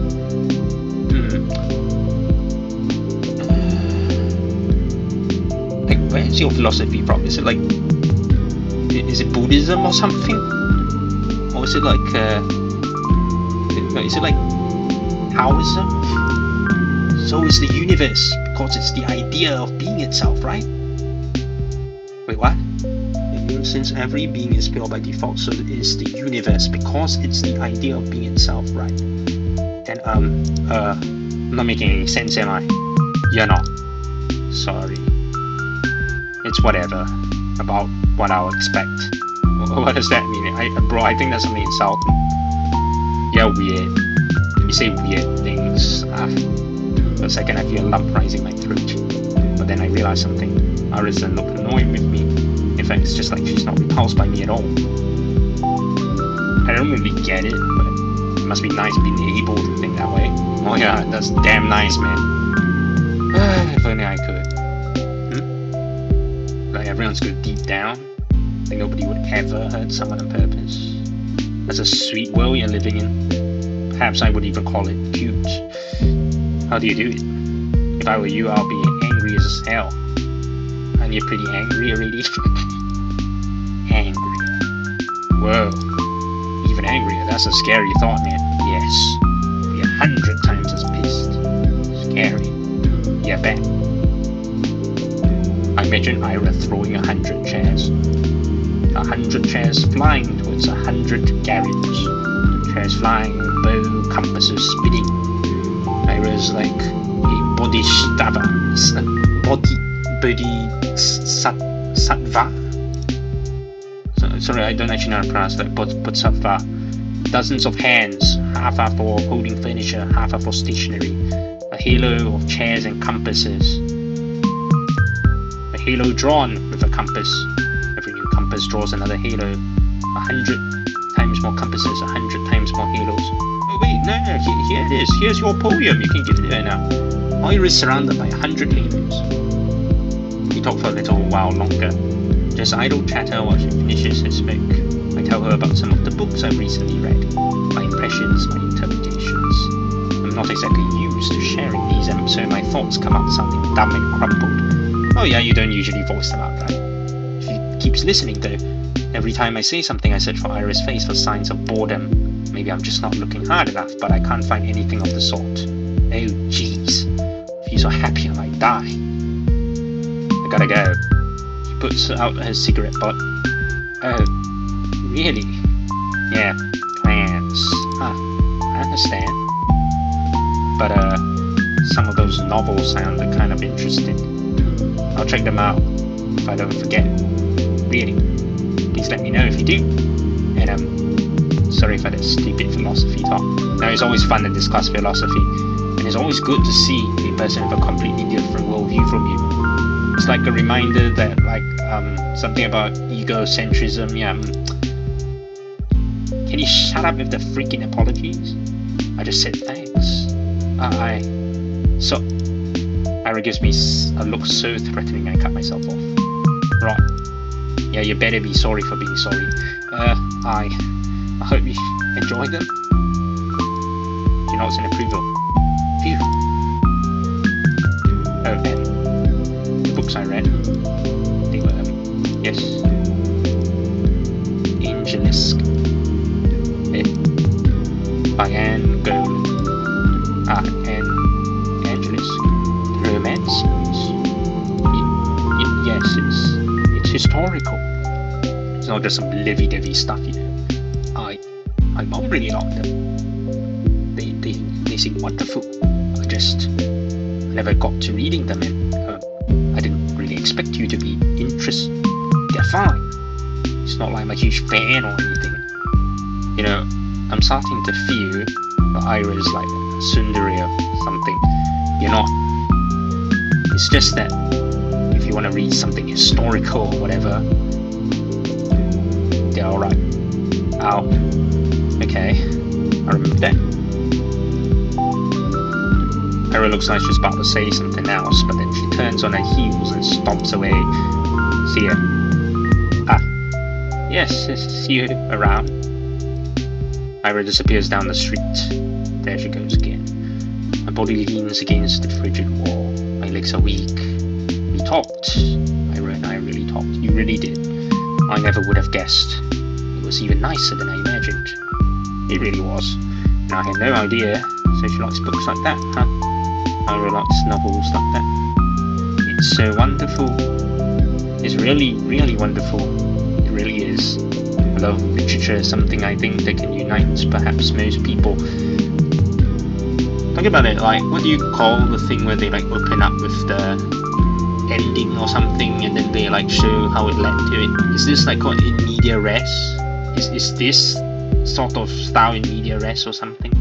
I really don't know anything about like literature, tropes, genres, you know, because I'm doing engineering. Every new thing I learn about her is more wonderful than the last. I need to meet with her again. I want to talk more. Maybe next time she'll tell me a little bit more about herself. Kind of feels like I hogged the entire conversation now that I think about it. That was really self-centered of me. Next time I'll have to ask Ira more questions. I'll ask her more about the books she likes. Maybe we could talk about movies. I wonder what her favourites are. Does she also like romance films? That would be cute. I usually prefer detective films. I like those noir, what do you call them? But I really enjoy all kinds of movies. So if you wanted to watch something, maybe we could even go to the cinema, or like a date. That could be so much fun. It's been a long time since I've gone there. And you see her again.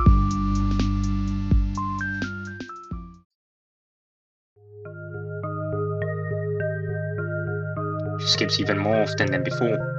No point in keeping up the classes if you're getting expelled anyway. I guess that's Ira's modus operandi. To some extent I understand it, but I still wish she showed her face from time to time, if only for one lesson. We probably wouldn't talk even if she came. It's not something we do in class, so I don't expect anything in that regard. Just seeing the back of her head would be enough. You're quite smitten, aren't you? What's with you, Shabina? You're all smiles. Finally taking my advice to heart. What advice? Not looking like you're about to hang yourself for a change? It's great to see you, really. Yes, it is great. We're so proud of you. How about brushing your hair next? That grin makes you look like a basket case. Thanks, Vadim. I'll do that. You're welcome. He grabs my English notebook off the table. Payment for my services. His friends chuckle along. Couldn't care less about that, even though she isn't here today. I don't mind. I know we're going to see each other soon. I'm going to do everything to bump into Ira again. I'll walk through the whole town up and down so that we can see each other. I'll scour every corner of this place to find out. Well, at least it's not so big, so it's not going to be that hard to do that. Perhaps I'm being overly reliant on the universe's kindness. At the end of the day, even if I walk all of the possible routes, there's no guarantee I'll run into Ira. I want to believe. No, I'm convinced the world is merciful, so if I try my hardest, maybe my efforts will be rewarded. Of course, it's an entitled way of thinking, but there's so little time left. Too little time. I need to make the most of it. Make as many memorable moments as I can while Ira's here. Make every encounter count. I'll fill this measly scrap of time with wonderful things. Ira, what? Oh, Jesus, it's you. Sighs with a mixture of relief and irritation. I barely hold in a giggle. I'm so happy to see her. It worked, it really worked. What, your demon summoning magic or something? I spotted Ira between the rows of garages on the edge of town. She was crouching down by the wooden wall, hugging a thermos with one hand and holding a cigarette in the other. What are you doing here? What does it look like? Meditating? Wrong answer. Ira shakes her head and looks back at the ground. The rush of joy that I had washed over me when I first noticed her began to dwindle. Now that I took a closer look, I don't think I've seen Ira curled up in this way before. Everything about her posture screams exhausted. But why? Out here? Are you okay? She mutters something. Huh? Ing on me? What was that? Is it like pitying on you? I take a tentative step to it, sir, but Ira's scowl stops me dead in my tracks. Eh? You're spying on me now? Oh, okay. What? No. I was just wondering. Walking here? At a garage lot? Or maybe she just wants to buy a second-hand car? Yes? He gives me such a look of contempt, it sends a shiver down my spine. Why? I'm not lying. Really? I always take these walks after school. And always going the same route gets boring over time, so sometimes I go through here. Or through the barracks. Or a couple times I went through the helipad. do you? Are you allowed to go there, or do you mean like nearby? You know, because you need clearance for those. You know, the one that's over there. As I speak, I see Ira's expression slowly change from disdain to confusion. Ah, this isn't right. I mean, there's still an upgrade. You talked so nicely just a few days prior. Why then? Did you hear something bad about me? From who? Gavin? Or sorry, Garin. I don't think she'll believe a word of Garin's. I mean, I usually stroll along the main street or nearby the community center, but it'll get colder soon, you know. So, I think it's better to enjoy the outdoors while you still can. Just keep speaking, hoping that she'll stop being mad at me. I need to keep going. I need to keep talking because that's what I wanted to do with her. I wanted to talk, so I have to because I can't waste this moment. I can recover from this. I can cheer her up, and we can clear everything up, and she won't think that I'm some creep. Oh, I mean, um, well, I just can't stand it. I can't bear having her glare me in silence. And you know, the views are really great here in the outskirts. The sky is bigger, and you can see way into the tundra. And what I mean is, I didn't think you'd be here. That's a lie. Well, more of a half truth. I hope she'll be here. Like I hope she'll be wherever I went. It's just that this isn't what I imagined at all. Not after our last meeting. Not after everything. Ira. She's just staring at me. For a moment, her eyes soften, but then she closes them as if she's looking, as if looking at me was wearing her out. She takes a drag and turns away from me. Is a drag like cigarette or something? I don't know all these terms, honestly. God, can I be alone for 5 minutes? I'm sorry. I wait for her to respond something like, "Why are you apologizing and getting put out?" Or just whatever. It's fine. She doesn't say anything. That's uncharacteristic. Um, I, I'm sorry. I, I'll be going then. Goodbye. Silence. I walk away. Cold wind blows in my face. The mounds of snow on garage roofs look smooth and soft. When blizzards hit, they'll get completely buried. I like to have a snow hill form over me too. They'll look cozy. Actually, I wonder what Ira carries in a thermos. I guess tea would be the obvious answer, but what if she's one of those people who likes to have warm soup with them? Then what about coffee? Like she might have coffee. That would be cute. Should have asked her about it. Oh, having warm soup with you would be nice if it was cold, I suppose. Not that I would know, because I've not really been in a country winter. I feel like I'm going to cry. Yeah, that was a really sad exchange.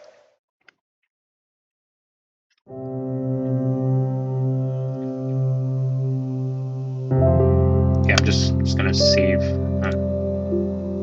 with her overall. Okay, hi, you got any plans for New Year? What plans? I'll just be fine, folks. No, I mean, after that. My sister's going to a party with some other upperclassmen. Oh, you serious? Think we can sneak in?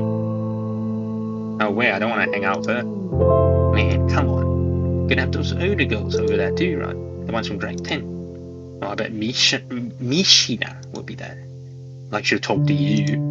Hi. You don't know that. I said we're not crashing anything. They won't let us in anyway. That's true. Tisk. Where are we going then? Whose place? Not mine. Got grandma coming over. I can't host. You? Me neither. That? No way. Dad's been tired recently. Oh, really? Yeah. Whatever the work stuff, I guess. I hear you. So it's out of it. All of the adults are pretty stressed, huh? There's something going on here. Figures it's the end of the year. Oh, okay, it's just that. Okay. Right. It's almost New Year's. It's a shame, but I don't feel festive at all. I'll need to help Mum decorate the house. Should I remind her about that? She's like, all of us kind of forgot about the holidays. At least I did. Well, maybe I didn't really forget.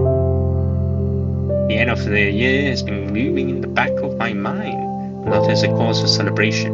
All I could think about were the days counting down to the moment Ira move away. Ira, she's absent again. I'm not surprised. I just really wish I could clear things up with her. I'm not really sure how, but I have to. Maybe I should apologize again? What for? Did I really do something so wrong? I guess I've been pretty annoying, but I don't know anymore. I need to think of something that could cheer up for next time we meet. Will more apologies really cut it? You know, you could write a poem, right? Probably not. She'll probably just get more annoyed. Maybe then a small gift. That'll be weird though, and I wouldn't get any more allowance until next week. But could I even buy with the spare change? Maybe a little treat, Modu? A waffle? Would she like a waffle? Well, I would like a waffle. What the hell? She's not a freaking doll. Why does my mind always go to some weird place with her? Guess I should shut up. Focus on something else. It's just so difficult to do these days. Difficult. But I've got to try. Inhale, exhale. There, a little clearer. I see the sidewalk a little bit better. The buildings, the sky, and the lights. Everything around is friendly. Everything is beautiful. That's great. Those are great things to look at and think about. Though perhaps I shouldn't breathe so deeply. We can get really sick from this. What? Get sick from what? The pollution? It's been getting cold, or it's in like pneumonia or something. Cold after all, my usual routes have been getting harder and harder to finish. It's not just the temperature. The paths on the outskirts get snowed over, so trudging through them tires me out really quickly. The wind is picking up too. Even when I cover myself up with a scarf, it feels like my face is being pelted. I mean, it's being pelted by snow. I'm not meeting anyone out here in this weather. Should have gone to the library today. What time is it? Maybe I can still make it. It closes at 6, so no, for sure not. Oh well. They've already begun putting up New Year's decorations. Everything is lined with lights. Oh, are those Christmas trees? Oh, and there's a pine tree near the community center. It's so tall and bare for now. Well, I like it the way it is. The way that the snow rests on its branches make it so mighty. Alright, getting into a bit of a festive mood. Wish the frost weren't so prickly, then I'll look around some more. The streets were empty, save for a couple of adults I saw walking down to the bar. Hard to imagine there would be a lot of people out on an evening like this. So why have I been meandering around like I've got nothing better to do? Every answer to this is embarrassing.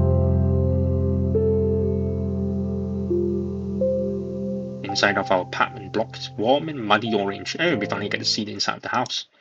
There's no elevator, but then again, it's only 5 floors. Fair enough. I make my way upstairs. An idea is forming in my head. An obvious solution to the problem I've been having. It's perfect. I have the perfect plan for the evening. There's our door. It's kind of uninviting, but it's just my own opinion. I bet Dad's guests find it quite welcoming, though judging by how quiet it is. I turn the key and enter. The only sound is the faint muttering of the TV coming from the living room. Yes, thank God, no visitors today. I hang my wet coat up to dry, take off my shoes, and quietly go down the corridor. Hi, Dad. Hello. I don't even stop to peek into the room. I won't see anything I haven't seen before. At least tonight seems like it'll be calm. I wash my hands. When I exit the bathroom, I hear a soft voice coming from the kitchen. Out with friends again? Hi. I'm nods her head, staring in front of her. She's smoking again. Go in and open up the window and turn on the light. Wait, sorry, I think I missed something. No, it's okay. She squints from the sudden brightness. You want some tea? I'm setting the kettle. She shakes her head. I sit opposite to her and wait for the water to boil. She's not saying anything and neither am I. It's not awkward per se. I just pick at the oilcloth and swat away at the smoke that occasionally drifts in my direction. We're both used to this kind of thing in our own way. Even so, I go to my room as soon as I fill up the teapot.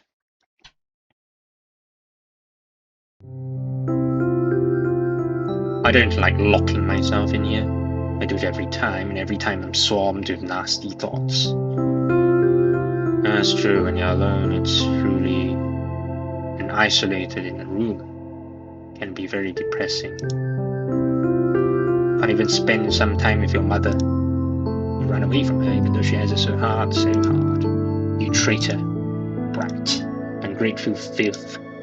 It's the kind of self-flagellation that goes nowhere. Do I think that if I badmouth myself enough, I'll be forgiven? This happens every time and changes nothing. It's pointless, so I direct my attention elsewhere. What was I going to do? What was I... Oh, right! I pick up a pen and start flipping through my notebooks. Ira asked me to write a poem. Just thinking back to it makes me so giddy. She said it. She told me she liked it. Ira likes my poems. Nobody's ever said that to me before. Well, Portia did, but that was years ago. That poem. The one that Garen read. What did she like about it? Maybe I should have asked. Where was it? That's it. Сырая черная земля, не обнимай меня так нежно. Не рви наряд свой белоснежный и спи спокойно. Только я буду царапаться и биться, а иней пусть себе искрится, и пусть летят по небу птицы, и светит бледная заря.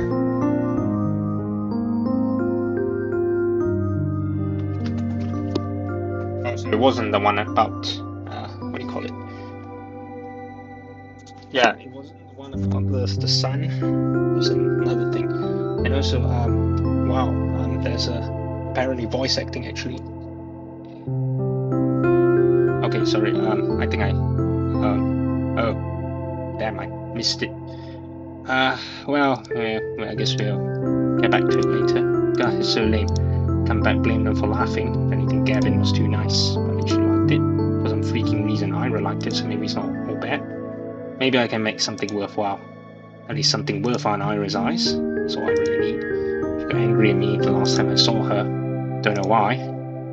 Mess up a lot. Really mess up a lot. Dubsha was in a bad mood because of me, but I definitely didn't help. But now I will. Maybe if I do this, she won't be so mad anymore. I've been really trying since that day. The day she helped me with the diary, I mean. Been trying, but I just can't get the words to flow right. Oh, so you have been trying, it's just that you couldn't do it, okay. The day that I really wanted to do this today, I think I can do it. Huh. I'm like a kid who only does their homework when their parents yell at them. I don't even know when she'll show up at school again.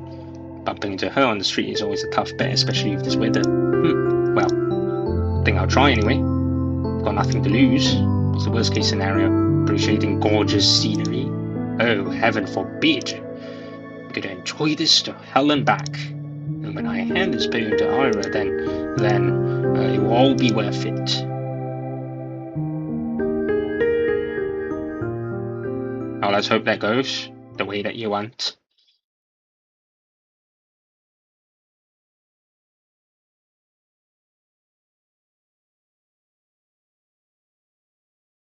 Ow.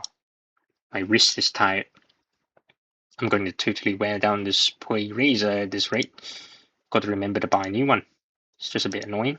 Even though I ask my classmates to be careful, they always forget about it.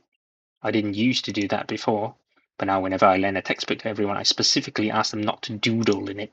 Despite that, they always come back with crude drawings all over. I can't hand them back to the library like that. And I'll get in trouble if the teacher sees it. Wait, so it's a library book? Oh my. Sigh, I lean back in my chair. A week. That's how long it has been since I've last seen her.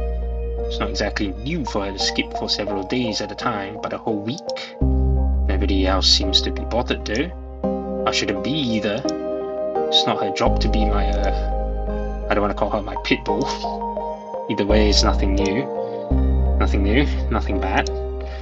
Maybe Ira's taking in the town she's grown to love. Who knows when she'll return here after she moves out. I get that. I would do the same. But still, I just wish that I could see her. Is she still mad at me? I really hope not. But if she is, I have just the thing that would help it. That's right. It's done.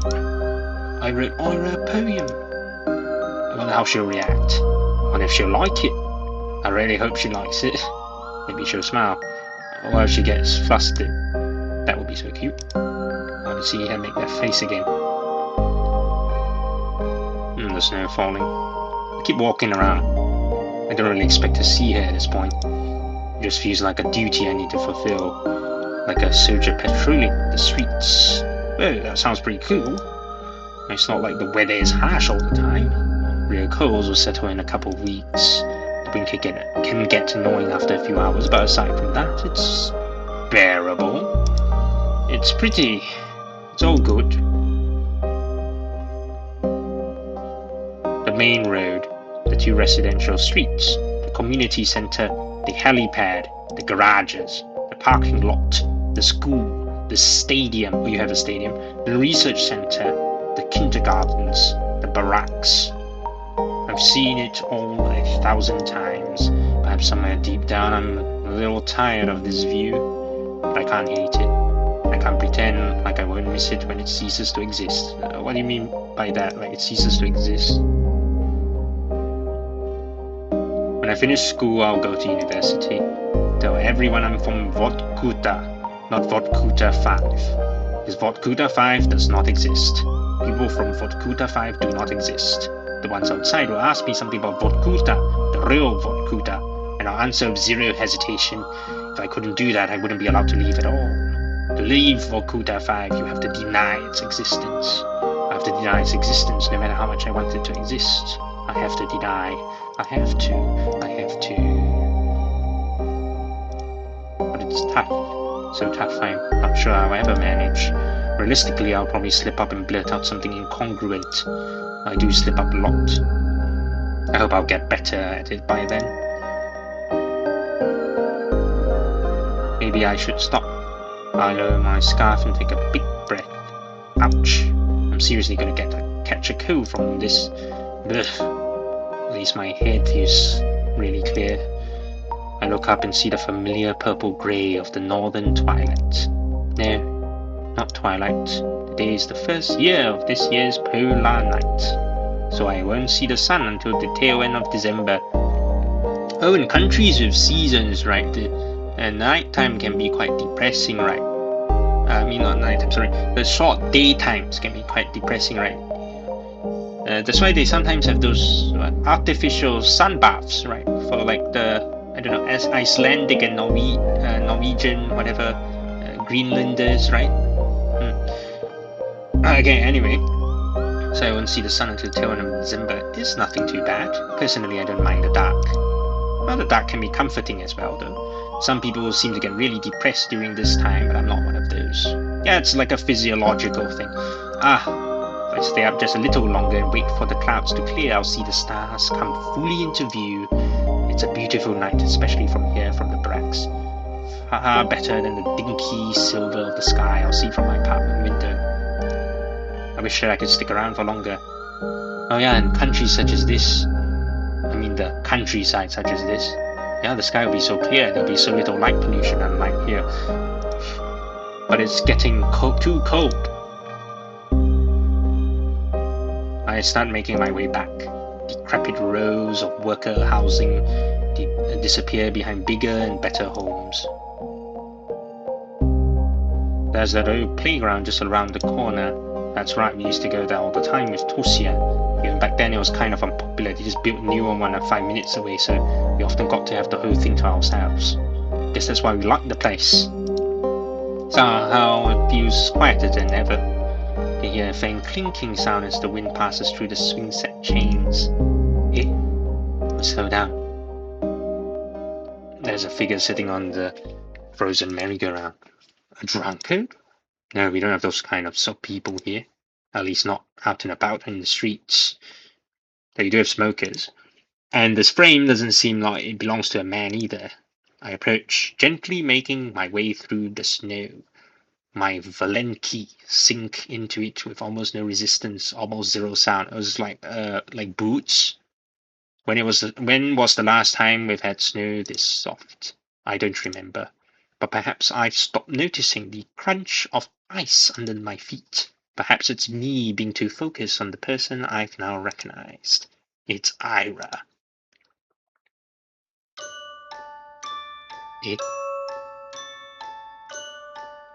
She's hunched over, elbows on her knees, hood down despite the cold. Her hair's tangled, half wet from the snow. What is she doing out here? Smoking or... Huh? I stop a few meters away. Ira's letting out quiet, gasping sobs. Ira? She looks up fast as if jolted awake. Eyes red and puffy, face raw from wiping at it with her sleeves. There's a bit of snot on her upper lip. What? What do you want? I don't know what to answer. What do I want? All I can think about is how I've never seen a person look so small. Ira swipes at her eyes again, and then stands. She stumbles a little, trying to regain her usual posture. What? Another one of your hangout spots? Damn creep. Her voice cracks halfway through. Well, you joined the show? I slowly shake my head. No, I just saw you. Ira rubs her nose on her sleeve again. Her hands are shaking. Go back to wherever the hell you came from. Go home. Asia. This isn't for you. Take a small step forward. I want to say something, anything, but my head draws a blank. Before I can squeeze out a single word, Ira turns around and stumbles through the snow, away from the playground. I can't even muster the courage to call out to her, let alone follow. I simply watch as Ira vanishes into the alley. If not for her footprints, I would believe she was never there in the first place. The snow keeps falling. A feeling I've long forgotten swells inside me. I've learned not to acknowledge it, so I got buried many layers deep. The hollow space inside my chest grows darker. The sky is full of pinpricks. The world is looking down on me, but not in the way other people do. It's kind and gentle, and I don't feel small under its gaze. Its eyes are pure and tender.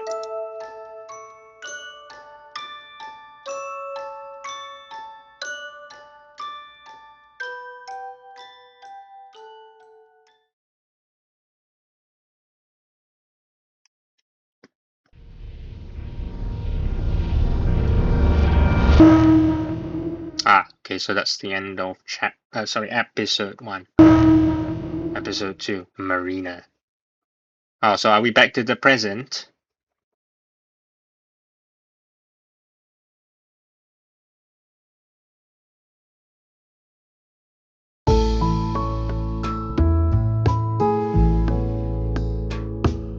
Okay, I think I'm just gonna, let me just check if it was, no, okay, I can't, whatever. I think I'm just gonna call it here. That's it. This is all, this is everything. Alright. Get on to chapter 2 one day. Yes, goodbye. Okay, so so the poem I just missed, I wanted to find it, so here it is. A black day splattered on the parquet, on the tiles. The roused mass soils in its hands, darkness, matches strike at the phosphorus, smoke lays in my palm. The smell of gas is burning out, and the fire crackles in my ears. It's so warm, bright, and sweet. Even as a chill runs down my skin, it's a wholesome painting, even if it hangs askew.